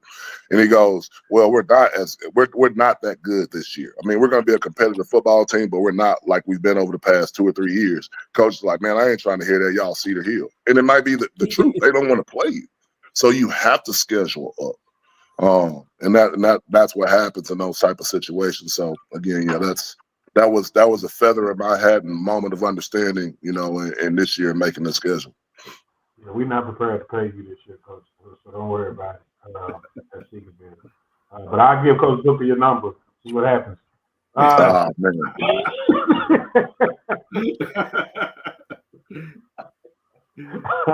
If he asks me, I'm gonna say no. So just so you know, we're not ready for them, Coach. No, man. So Coach Harris, listen, man. It's a for you, right? For everything you've been through in your life this past season, from the season you had as a head coach to the all season you had in your personal life, to winning a state championship the following year with your boy, right? How was that at the end of the game? What was that moment like? Like where were you in one of the greatest moments of your life? Like what was that feeling like? Man, it felt like that. Yeah, it did, man. The kids poured water on me, and I felt good. My son and the linebacker, they gave me, poured water. It's like, man, there wasn't no Gatorade around anywhere. So I said, I'm glad. I would have messed somebody's shirt up. But man, I found my family. I found my wife. Took a picture with my kids, and man, I know my mama, man. She made out every game. Huge fan. Coach Gates is one of her favorite people. And so, man, just being able to look up and just thank her, man, she went through a lot, and she was always my rock. Somebody I called every day. Every day I got done with football, I called my mama. If I didn't win a game, she blamed the kids. Never blame me. So, Nigga say it. it make you feel good when she say, "Boy, D, I just don't know about them kids, man. They just ain't fit, So just being able to just knowing she was there, man. My brother was there, my sister was there, my sister was in tears. I probably had just me coaching the game. I probably had 150 people there just watching me coach the game. You know what I mean? And I got a huge following and support system. And I take care of a lot of people. I'm the rock of my family, and it had got a little shaky. So this feels real good. My son had taken his medal off. I ain't took my medal. I wore my medal. I've been in East Texas. I went everywhere. I went to every restaurant. I woke up, put it on. So it's just been a good feeling. It's beautiful. It's beautiful, man. You do everything with that medal, coach? Man, I got it on, man. I might take it off after the parade. After the parade, I'm gonna take it off, man. Yeah, don't. We got Coach Gates. We got another medal we can give Coach Harris. I believe it. Hey, let it shine. Hey, Coach Gates. I'm with you. I just feel like the wear and tear on that medal would probably used to be. Yeah, mine already scarred up and scraped up. I thought I'm gonna spray some of that. Like back in the day, you used to get them fake rings and fake chains. That enamel on there, that clear coat. Hey, they don't fade. I still got mine from a few years ago. They don't fade. You ain't got the knowledge you got, Pat. Coach just told you we've been going the whole week. He took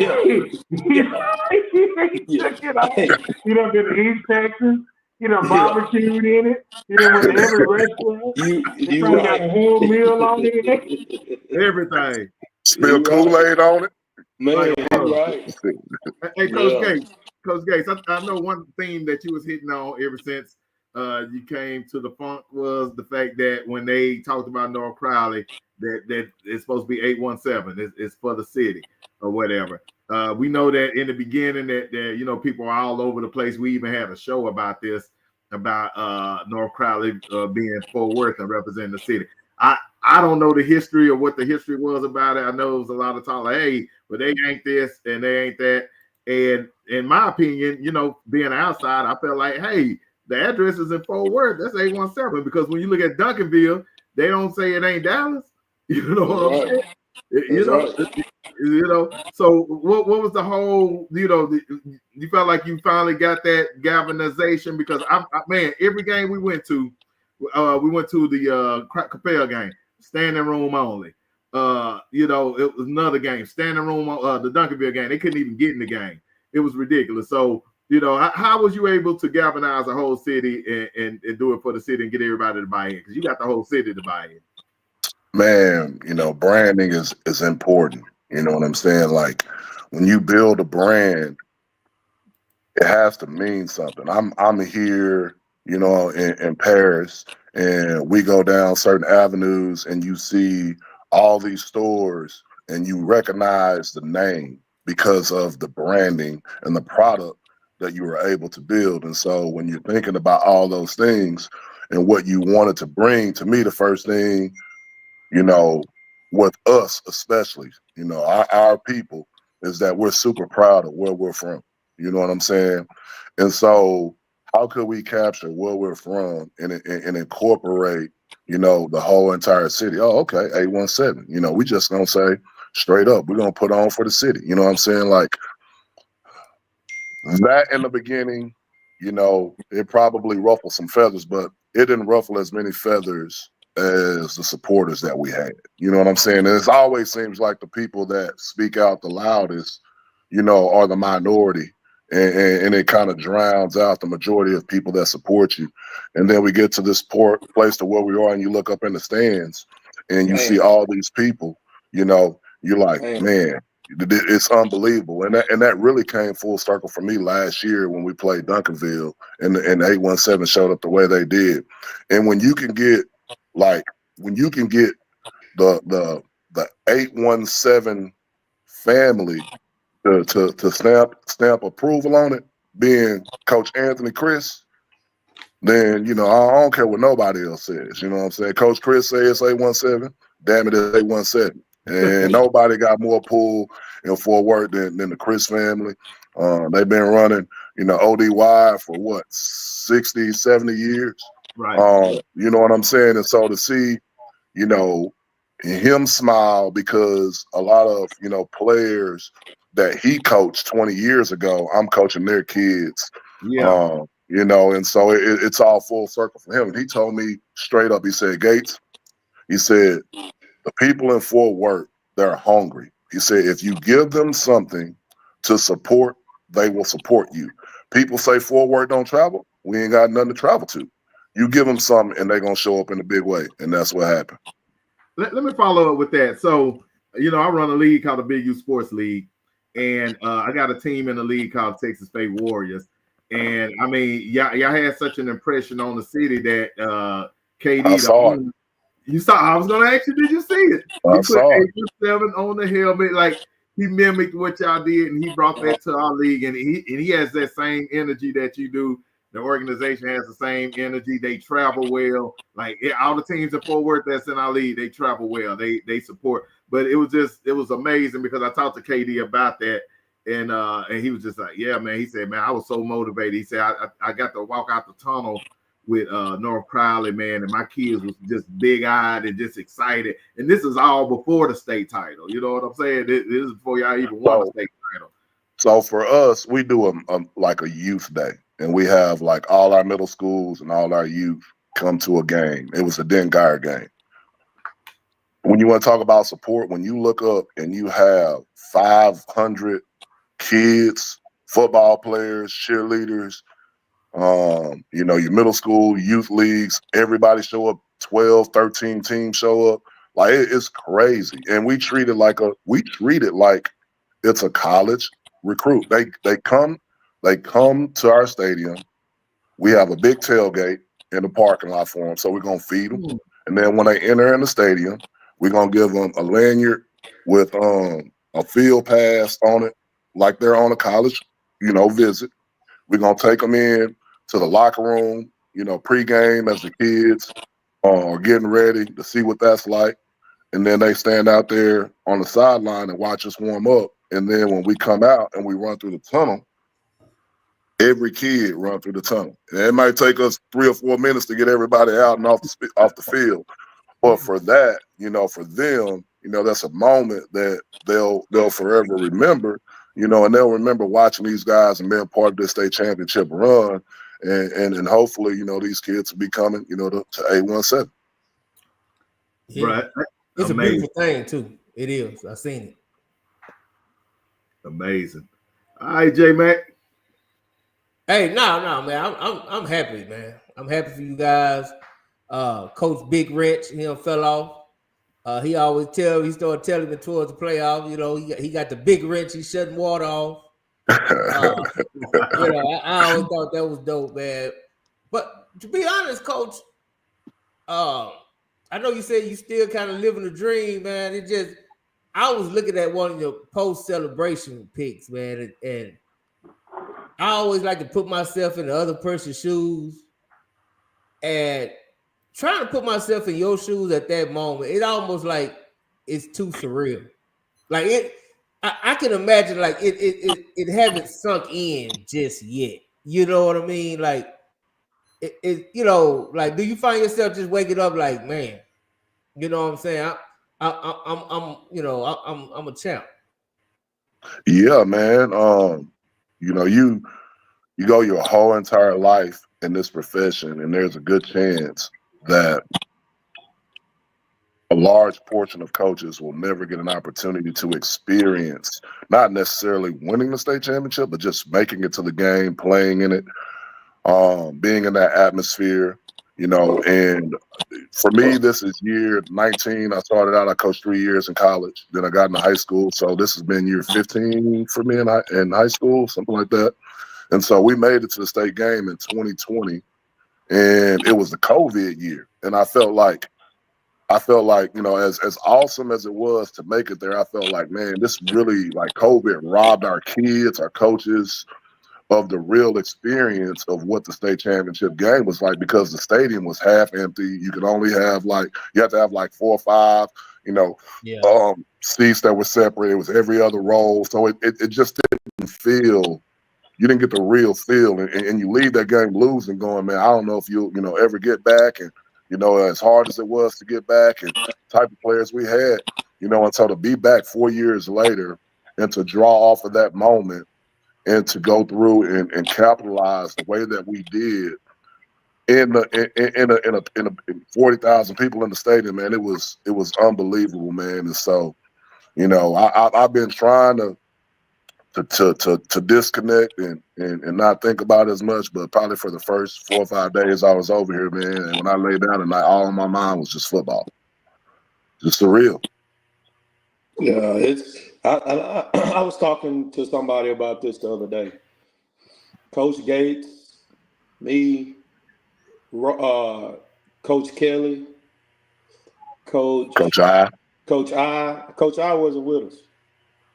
Oh no, he wasn't. Yeah. Coach Toby Attaboy. I don't know if we played in 2 state championships in 4 years.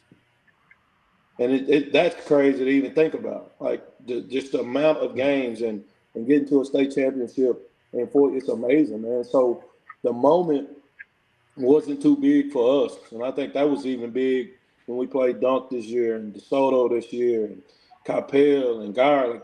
We're used to playing those guys. And so that's that common effect and having our kids ready to go. And state championship, you know, having the guys ready to go. We've experienced it before. That means a lot. That experience and playing in those games and those big time moments, it means a lot when you guys when we know how to handle the situation, what it's going to be like. So it's been amazing, man. Yeah, and I didn't get a chance to say it, but I was extremely happy. Even if y'all did win state, Coach Harris, I was just happy to see you happy again. Like I tell you that every time I see you on the field. Like it's good to see you happy, man. I ain't never you smiling, you happy, and I could tell. You know, I was saying it earlier. I said when I first saw you, it was like, you know, when you see your homie after he got divorced from a bad toxic marriage, it was like he was just happy. You know what I'm saying? So. To see you that happy, man, for it to end like this, like that's storybook. You know what I mean? Yeah, it's amazing, man. I love it because what's good about being in North Crowley is there are no egos. We don't have egos when we're coaching. Nobody's bigger than the program. Kids are not bigger than the program. Don't matter who you are. Any coach can get corrected. Any kid can get corrected by anybody. And again, everybody's pulling in the same direction. And we're talking about 817, probably the best parents I've ever been around, the best booster club I've ever been around, the best principals I've ever been around, the best superintendent I've ever been around, the best AD I've ever been around. And it's a reason we're winning a bunch of football games is because, man, they give us what we need, man, the support. Hey, man, we needed this time. Coach, go ahead and take that time. Our principal, Dr. Lane, is amazing, man. Like, I'll do anything for him. He asked me, hey, I need you to do this, man. I'm doing it because I know he's pulling in the same direction. He got the same thing on his heart that we got. So, and we all deserve it. North Crowley deserves it. Those kids deserve it. Great kids. It's just, man, it is unbelievable, man, the amount of people pulling in the same direction. And that thing is full. We can go win it again. I'm telling you right now, we could go win it again. I believe it. Y'all already got the secret sauce. He said something that was important, and for a lot of places, it's the missing link. And you wonder why certain teams that have been there, that aren't back, missing the stage. Administration, man, is huge. Like our administration, and it's unbelievable. Like Dr. McFarland, what he's done, you know, in a short amount of time, you know. He's changed the landscape of Crowley. His vision, you know, for what we are becoming, it's going to change the landscape for what we're doing, you know, right now on a bigger scale, you know. And if you come to our campus right now, it's under construction. Like we're adding on a wing to the high school, adding on an entire wing to the 9th grade center. We got 5 turf football fields, the indoor, and they're adding on to the indoor right now. You know what I'm saying? And so we're getting brand new locker rooms, weight rooms, coach's office, you know, $1.2 million worth of weights, 40 stations, computer technology inside the weight room. Every station has an iPad. Like we got team meeting room, 124 seats. I got a player lounge with a recovery room. We're gonna have massage chairs, zero gravity chairs, foam rollers, Theraguns, cold plunge. We're gonna have an $80 million indoor track that's being built. We'll be the only one in the high school. I mean, in the nation with one.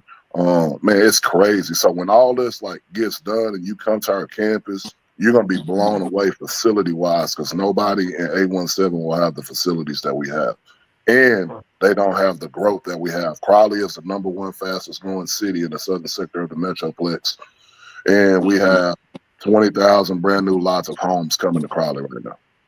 Listen, man. Y'all might have the best facilities in the 817, including CCU. Like, come on, man. And by the way, I was just with your AD this past weekend, man.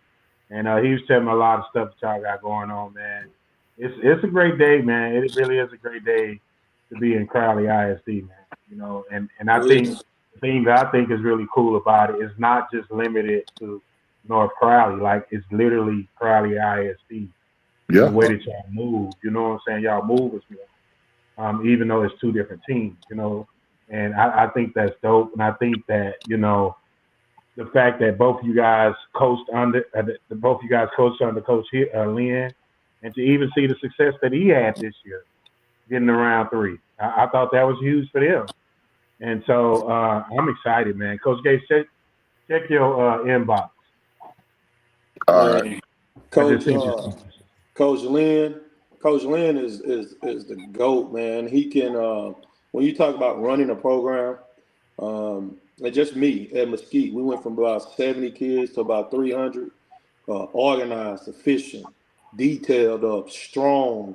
You know, it really is just add players, because he taught us how to do just how to act in this profession, you know, how to do things in this profession. I mean, Coach Lynn, the love for the game, always getting better. You know, meeting with coaches, meeting with college coaches, meeting with high school coaches, putting on clinics, going to clinics, traveling the world. Like, we would come back with just little things we got from, man, a 2A school out in East Texas, or 3A school. They did it this way. We go to I want to see the entire warm-up. I want to see practice. Going to a college practice, man, I like the way they do that. Practice schedule is super important. I'm a practice schedule junkie. So if when you guys show up to North Crowley and you watch us practice, dog, it's efficient. It's a rhyme and reason to where the drill is, where the station is, why we're doing it this way. But we got all that stuff from Coach Lynn, and then, man, just trying to kind of just make it our own. But he should get to the 3rd round every year or better. Yeah. You know, I'd love to see both of us playing in the state championship. It'd be amazing. That's the goal. Yeah, and it could happen, you know. And as long as Coach Lynn is there, you know, we good. As soon as Coach Lynn retire and go somewhere else, it's really over for them. Woo! Talk that talk. As long as Coach Lynn is there, we good. Coach Lynn is near and dear to my heart. I wouldn't be here if it wasn't for him. You know, and he's done a really good job over there with what he has over there. But yeah, when Coach Lynn say he done, shit, it's really on. Got a question about the parade. You got details update? Yeah, so we still they're saying January the 18th, you know, out at the stadium, starting where the Central Administration Office is, marching all the way up to the stadium, into the stadium, having a big Papa rally. Those dates are not set in stone yet. But that's what they're talking about. I'll probably know something for sure tomorrow. I'll talk with Greg, you know, trying to get it a little bit earlier. But I want to make sure that we get it as earlier because we got a couple of kids that are graduating early, and I want them to be a part, you know, of that. God, they got to get ready to go to. Man, well, I don't know what Walker Show talked a lot of shit about North Crowley. I seen all this shit he talked about North Crowley every week. He just said he'll be there. He'll be there every week. Oh no! I seen that shit. Walker jumped on the bandwagon to Douglasville. Don't tell you pay him no What'd you say?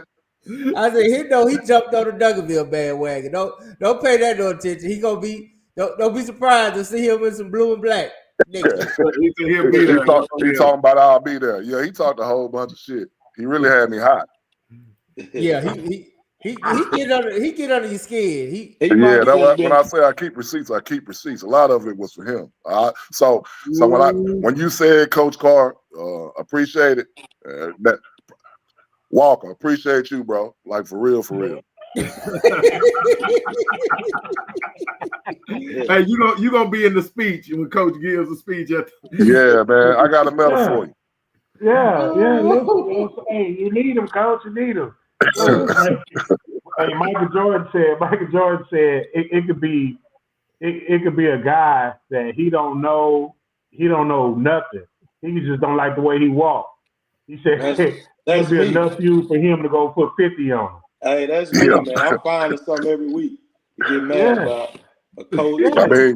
I mean, for us, our, you know, if you've been in our locker room before the game, we always, after I talk to the kids, we have a highlight video that we play of the kids. And to start it off, it was the interview that Westlake, you know, a couple of their players and the head coach, you know, had said on the news down there in Austin. Like, bro, we got ears everywhere. Like we really listen for anything that we can use, you know, and when they heard that, you know what I'm saying, they were already on another level. That was just extra fuel for the fire. Well, what do you say, Coach?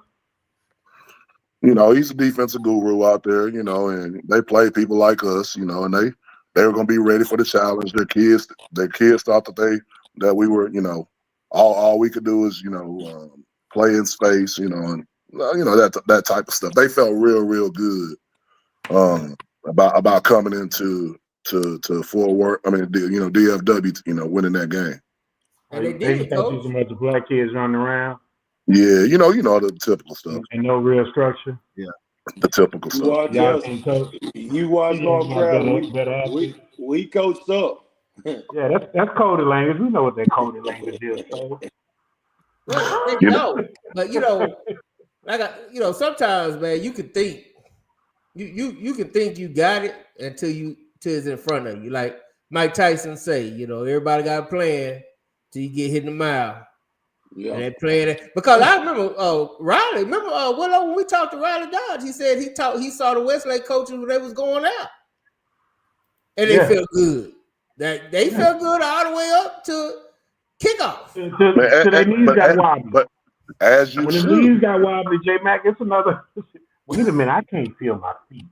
As you should. You know, we get the ball, we come out, we hit them with the flea flicker, right? That took the wind out of themselves. Coach, and they then created that play. Q just made the kid. The Jefferson just made the boy miss. He was but he also so here's part of the issue with that too. So that blitzer, it was too off the edge. The outside blitzer's responsibility is the quarterback. And so when we handed the ball off, he then dipped inside to the running back, and then when we pitched it back up to him, he tried to get back up to the quarterback, and Jemison was able to step him and get the ball off and threw a dot, and Gibson did the rest. You know what I'm saying? So, I mean, if he would have did his responsibility and probably just went straight to the quarterback, it probably would have been a bad play, first play. Because we may have fumbled the ball, it may have just timed up just right, and he would have hit the quarterback, and maybe we fumbled it, but. Nevertheless, it all worked out. And then we come out and we kick the damn ball off. And I know y'all going like, damn, Gates out here going hard in the paint. He onside, kicking it right out the gate. But after that Dunkerville game. Nah. My kicker, it was deep left. and his ass miskicked the damn ball. Is what that was. Oh Lord. No, that wasn't an onside. So he literally, that was his worst kick all year long. He miskicked the damn ball, and I'm hearing Coach Harris going off because he always go off whenever they get good field position on kickoff. And you know, they gave him an opportunity to go down and score, and then we go back and score, and they were driving the ball, and then we forced the fumble, and when we forced the fumble, the game was over. But hey, you know what? Let me give kudos to your offensive coordinator as well, because I love the play design on that flea flicker as well. It wasn't your traditional throw the ball deep. You had Gibson coming out of the backfield on that and wide open on that. I love the play design. Oh yeah, we got some shit, man. Now we got two guys, we got three guys. You know, Coach Park for us. My O-line coach was the OC at Lovejoy, and he came down to be a part of us. That was the best hire, you know, that I could have made for our offense. I've never been around an offensive line guy that's as good as him. He does all of our run game, pretty much formations, you know, and he called all the runs this year. And so Ron Hart really focused on all of the motions, all of the passing game, all of that. So it was a perfect marriage bringing those two guys together. You know, and then on defense, you know, having Coach Harris, me and him, you know, just being together.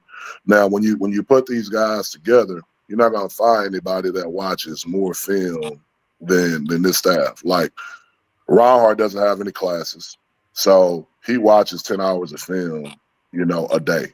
You know what I'm saying? And so on that side of the ball, those guys are gonna watch. They're gonna watch every game this year several times, and they're gonna go back and they're gonna watch games from the prior year. Like they're gonna go find your games and they're gonna watch everything that you've done. And when I'm talking about prepared, like we will know every blitz, we'll know where you're coming, we know everything. And our kids, we're able to take all of that information and give it to them in such a way that they could comprehend it. You know what I mean? And so when you can do that on the offensive side of the ball and then defensive side of the ball, you know, we've always been known as defensive guys. We're going to play defense. We're going to get stops. We're going to get them the ball back. You know, shit, it was a perfect storm.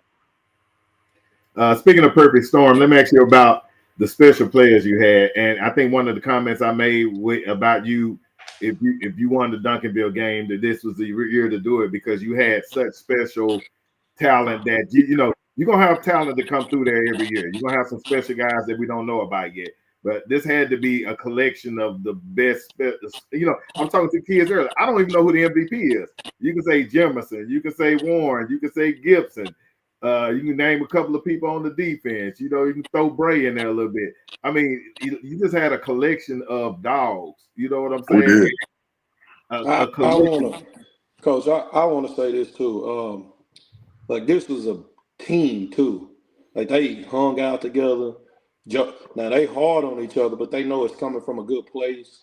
Held each other accountable. Our good on good in practice was amazing. Like that was the best part every week to me. Like I'm watching that like a game because I know if we can line up versus our offense and go at it, I know we're gonna be all right on whoever we're playing because I know his dudes, but you know, Duty is a team guy. Jimmy is a team guy. Bray team guy.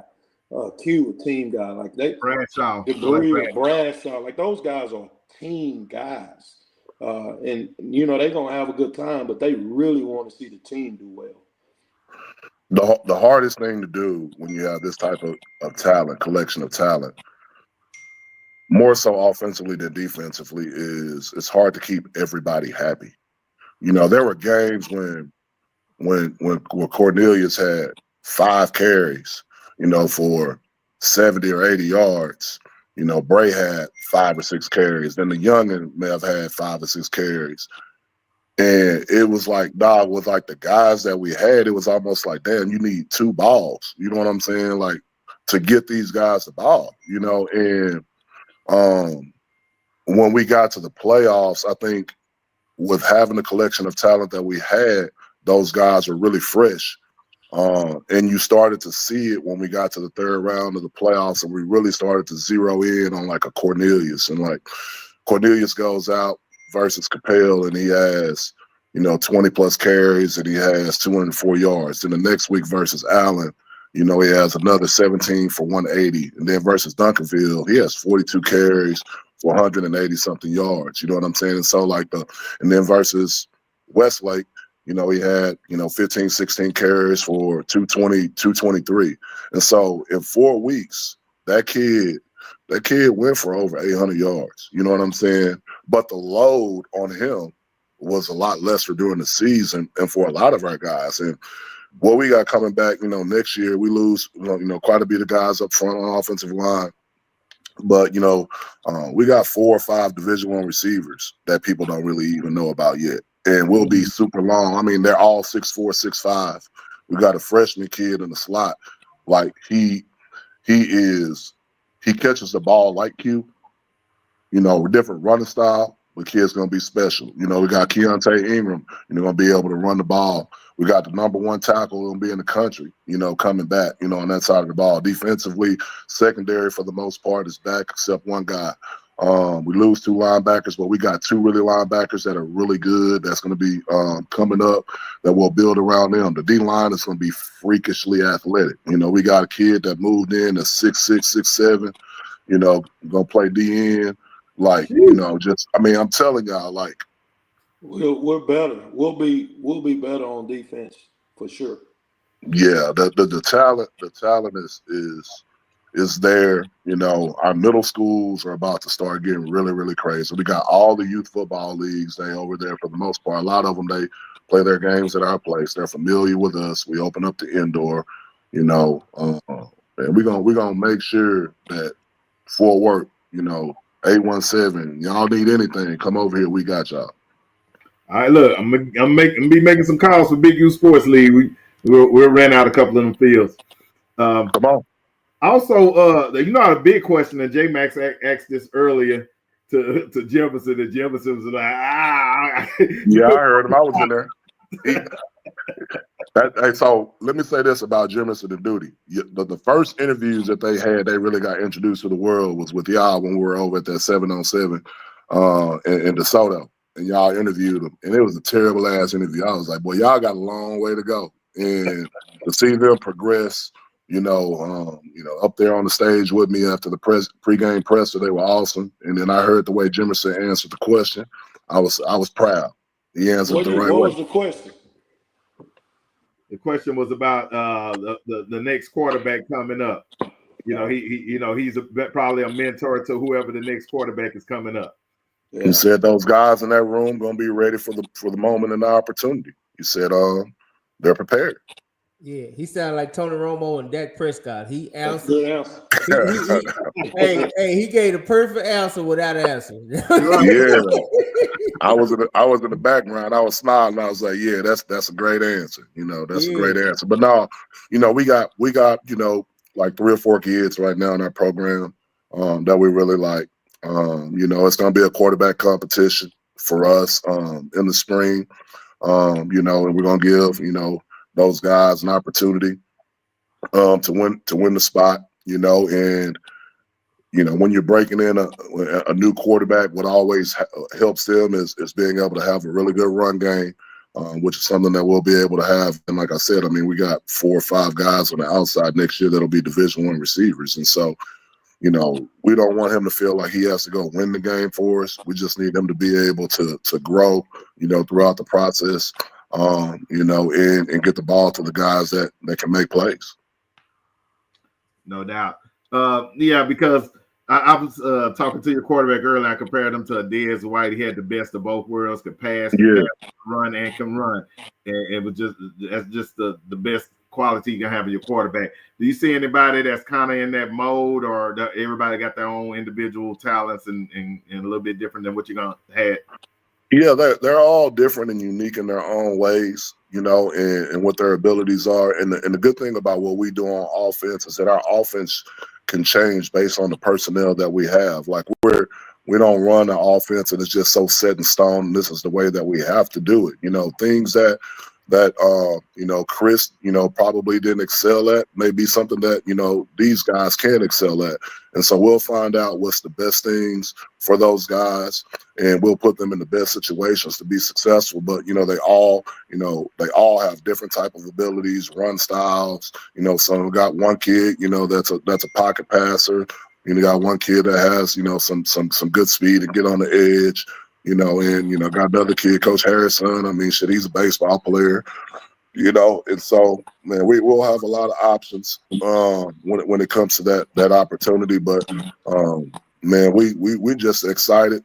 I'll be excited to get back to work when we get back, so we can put all this behind us and go to work and start, defending, what we've built. No doubt. You've been on the longest vacation ever. I'm like, you've been gone for 10 days. He is a Gates now. He is a Gates. It ain't Bill. Hey, you seen that man? Because Mitchell Ward is out there in France. Yeah, he over here. We've been hitting it up every day. Like he's texting me a couple of times, and so tomorrow will probably need to be the day for us to link up, because when we flew over from Rome over here, we've been here 2 or 3 days, and so tomorrow we'll do. I think they got some big New Year's deal around the Eiffel Tower, so we'll probably do that. And then I think on Wednesday we're gonna take the underwater train over to London and spend a day over there, and then we fly back on Friday. Oh, that's dope, man. Man, enjoy yourself. Got to. It's 5:07 over here, and I'm up, can't sleep. Hey, listen, did you go to sleep with your trophy? Man, I thought about bringing it. I don't think I would have made it through TSA. That trophy had to make a world. They would have probably made you buy a seat for it. Yeah. Yes, sir. Hey, Coach, we're gonna let you guys go in a minute, because I don't do super long shows on Sunday nights, but but I just want to ask both of y'all a couple of questions I asked the players. The players, they're playing the game, coaches coaching the game. One thing I like about Coach Gates is he gets super excited on plays. He kind of reminds me of Mathis back in the days. He gives the team energy. But I know y'all focus, y'all in the game. But what is y'all favorite game this year, man? What was the game where you just looked around like, God, dog, the crowd is lit. This game is fire. This is what I do this for. Man, for me, oh man, I really like that Duncanville game, man. Just looking around, I think we stopped in like the third quarter, and Coach Gates came across the headset and was like, "Man, y'all just stop doing what you're doing right now and just look around." I mean, you got people standing along the fence. Every seat is got a person in it. People standing up. It's 100 people on the sideline, which we only gave out 4 sideline passes. There's 100 people on the sideline. You got all the refs. All the refs came and watched that game. And then just to see our kids, man, being locked in and performing, that was amazing.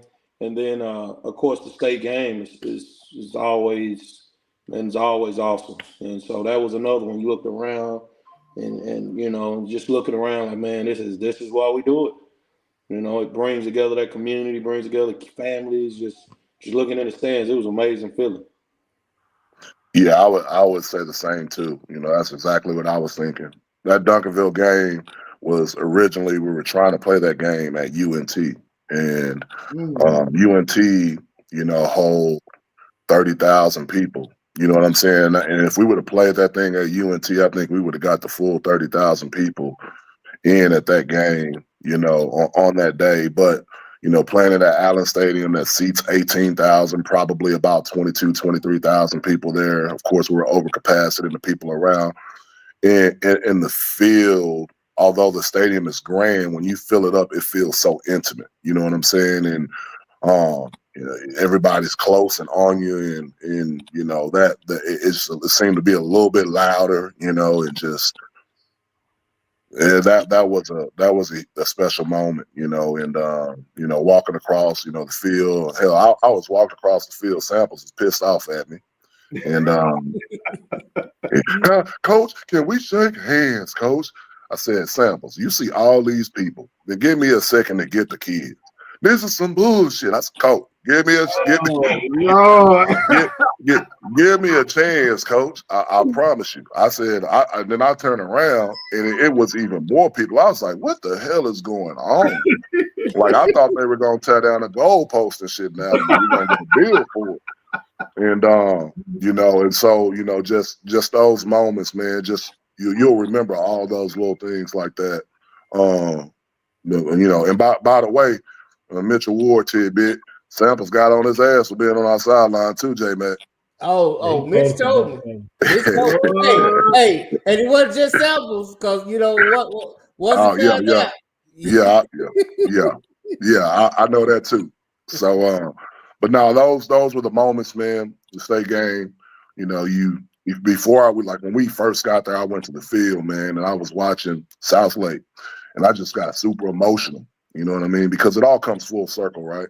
And you think about all the hours, the hard work, the preparation, the coordination, getting, everything that goes into it, and you get to that moment and you go like, it wasn't in vain. You know what I mean? And like, you had to do it again, you wouldn't change a thing.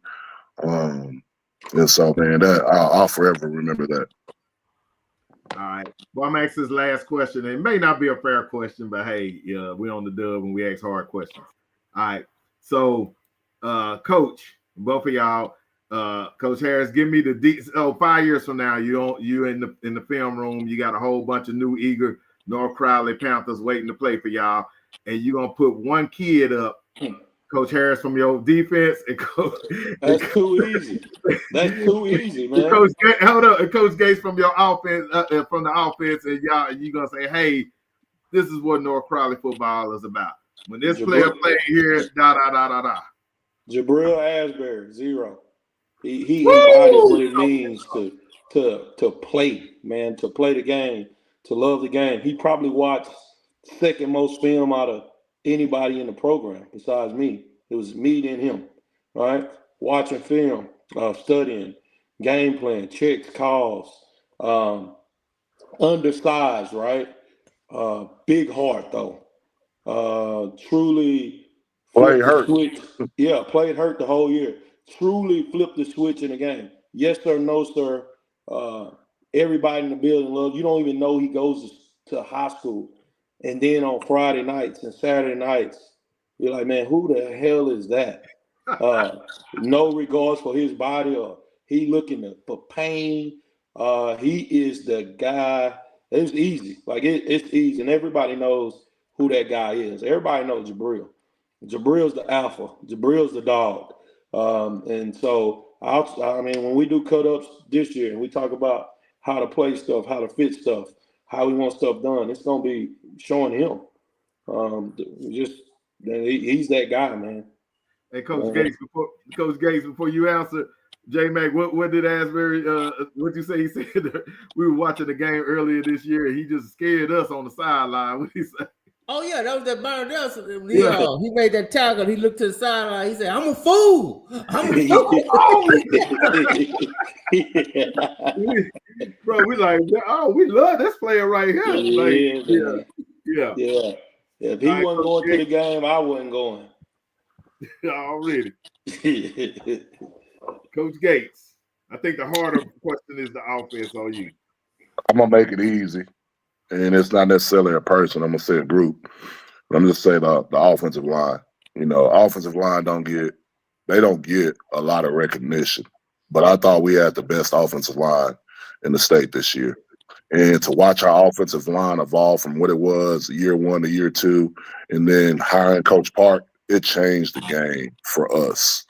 That group of kids, super, super talented. Like, the left side of our offensive line, I don't know if you could find 2 faster offensive linemen that are 6'4", 6'5", and weigh, 275, 285 pounds that can run 17 and 18 miles an hour on a GPS. Like, it is truly impressive to see them run.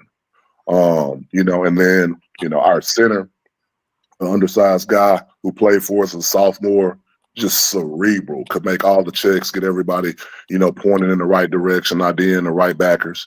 And then our right guard and right tackle, one of our stronger kids in the program, undersized guy. He's about 6 foot, 280, but super athletic, physical kid, dominated the point of attack. And our right tackle, 6'6" kid, that was a technician. And so those guys, we didn't get sacked all year until Westlake.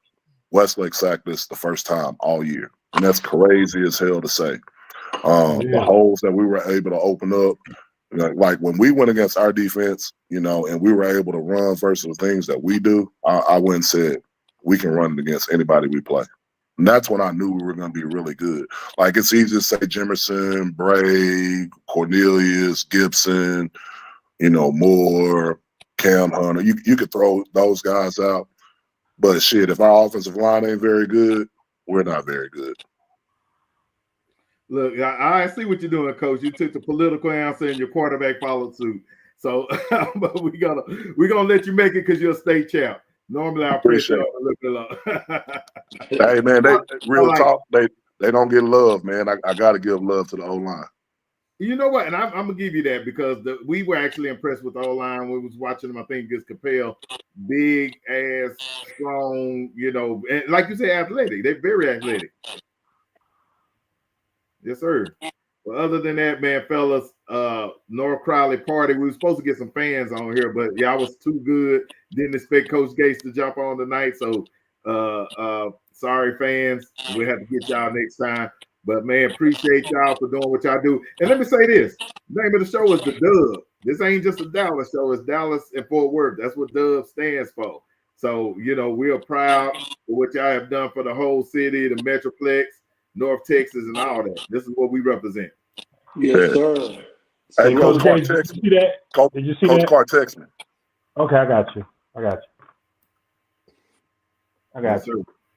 Nah, man. Hey, Coach Harris. Yes, sir. You know what, man? I gotta say this because it is one thing that came to my spirit.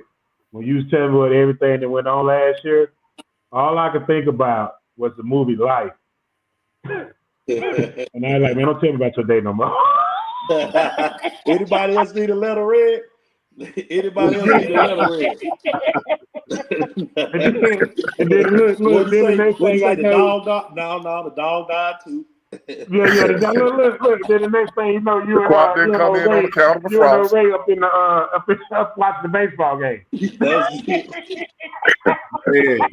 Cloud. The dog had worms. The dog had worms. Hey guys, man. J-Mac, y'all got anything else before we get out here, coaches? Y'all got any closing remarks or shout out? Man, I do definitely, man. Just again, I appreciate what you guys do for the game of Texas high school football. Man, I'm looking forward to seeing you guys on the sideline. I'm looking to see where y'all are. Man, I'm tuning in to your podcast. Man, I love what you guys do.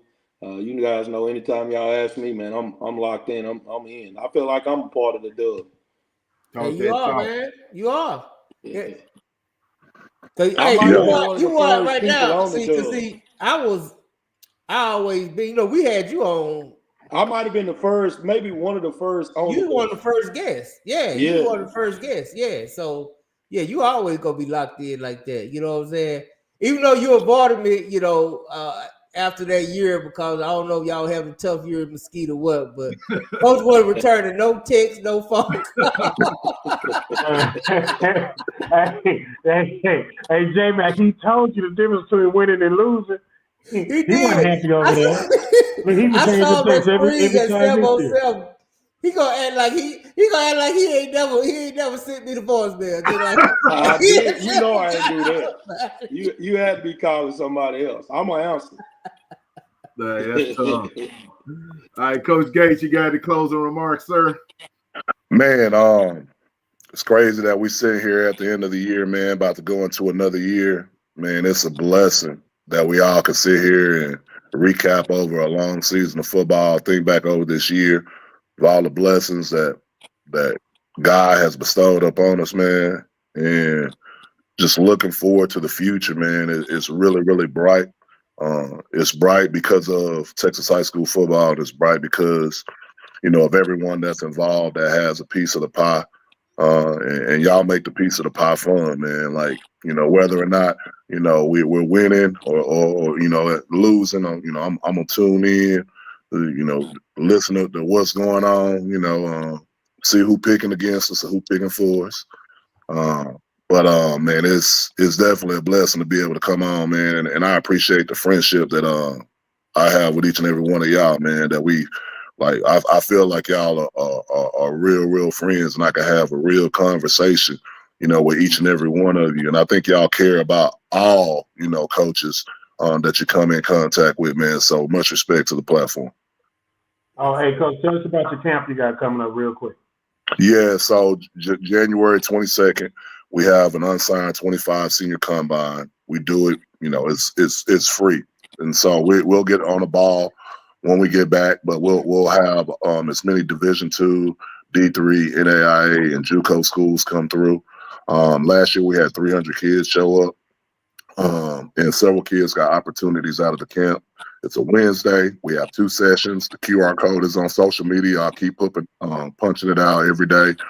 Man, if you're one of those kids that felt like you didn't get a lot of opportunities, recruiting is getting harder and harder on high school kids. And now what they've done with JUCO, if that becomes, a solidified rule where JUCO is turned into a prep school, that's going to kill high school recruiting even more, because now, if I can go to get a kid out of JUCO, that's played for 2 or 3 years in JUCO, and then he has 4 years still yet left to play at my level at FCS, like, high school recruiting is going to get real slim. D2, D3, they're going to lose a lot of the kids that they're getting, and people are going to start just sending their kids to JUCO. JUCO going to become really good football. Really good football. It's going to happen. So if you're missing the opportunity, man, come through. We're going to have people out there put eyes on you and give you a chance. So, Coach, you can. So with the new rule, you're still only able to play 2 years at JUCO, or you can still get redshirted. Yeah, I think you can get redshirted. So basically, you have no clock. Your clock doesn't start, and because the NCAA and JUCO, they don't operate by the NCAA rules, so they're a part of NCAA. Then they made the argument that my clock shouldn't start because the JUCO, we don't operate by those rules. Essentially, it's a loophole in the system. What I would hope happened is that maybe the NCAA would adopt, JUCO, bring them under the same umbrella. Everybody's under the same rules and regulations. And now, it takes that loophole away. Like I don't like taking opportunities away from kids anywhere on the spectrum, but the damn place that I don't want to take away from is from high school kids. And so there are kids right now, Jabril Asbury, that should be, before COVID, Jabril Asbury at the very least would be an FCS guy. You know what I'm saying? Because everybody was recruiting high school kids. Now you're getting most of these schools recruiting, 15 high school kids and then taking transfers. And then you get some schools that all they take are transfers.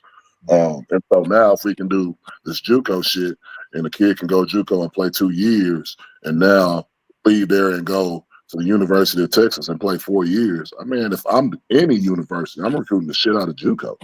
Right. Yeah. No, that's real. Wow.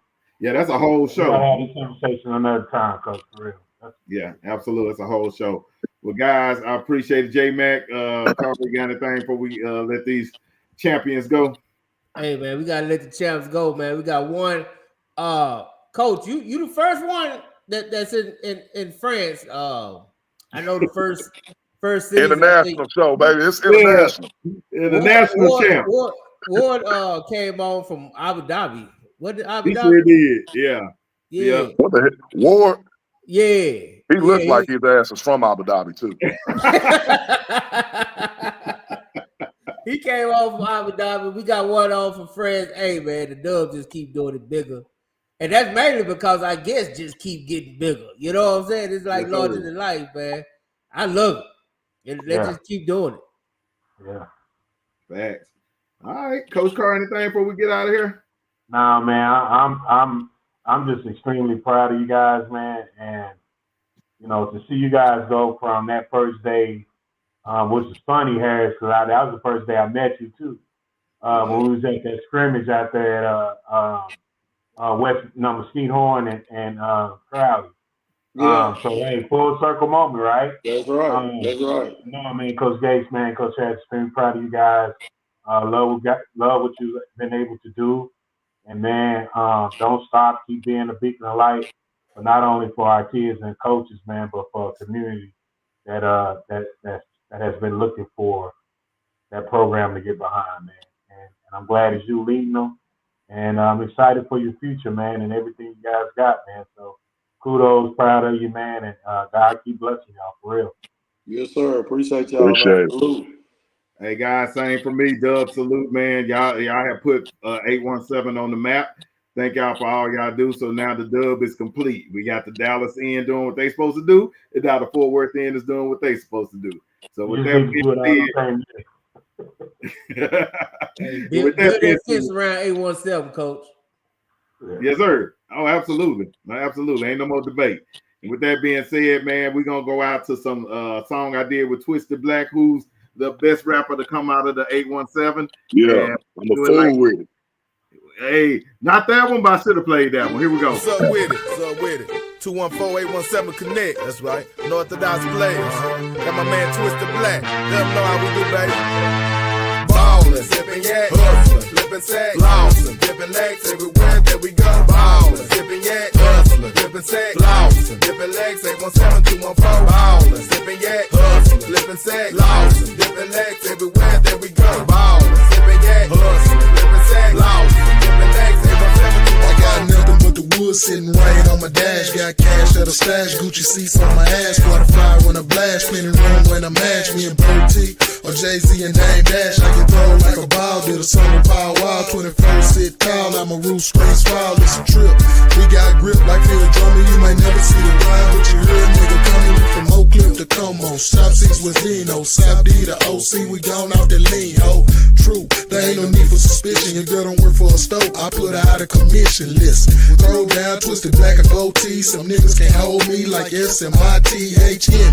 Get out my way if you're anyone player. Hey, nigga, that is my limit. We Ballin', sippin' yak, hustlin', flippin' sack, lossin', dippin' legs everywhere that we go. Ballin', sippin' yak, hustlin', flippin' sack, lossin', dippin' legs 817-214. Ballin', sippin' yak, hustlin', flippin' sack, lossin', dippin' legs everywhere that we go. Ballin', sippin' yak, hustlin', flippin' sack, lossin', dippin' legs 817-214. When I pull up in the drop, girls twice as nice. My rims spin like the big wheel on The Price is Right. If you ballin', the price is right, but you better keep the heat if you the type that don't like to fight. Bold T, rolling through that DF dub with Twisted Black. If you got a nigga back, throw it up from the Grove all the way to stop 6. This is history, ain't nobody stop this. We in the cracks, trying to make a paper stack. Now it's too late for that. Haters gon' hate, but don't know the deal. Grinding for them diamonds on my grill, and it will put that on my T-Jones. Talking on they TNT phones. Bold T, that's the name that's making me known. From my block to your block on the wheels that don't stop. Truck bumping so hard, got you calling the cops to we ballin'. Sippin' yak, hustlin', flippin' sack, lossin', dippin' legs everywhere that we go. Ballin', sippin' yak, hustlin', flippin' sack, lossin', dippin' legs 817-214. Ballin', sippin' yak, hustlin', flippin' sack, lossin', dippin' legs everywhere that we go. Ballin', sippin' yak, hustlin', Twisted Black, you know me.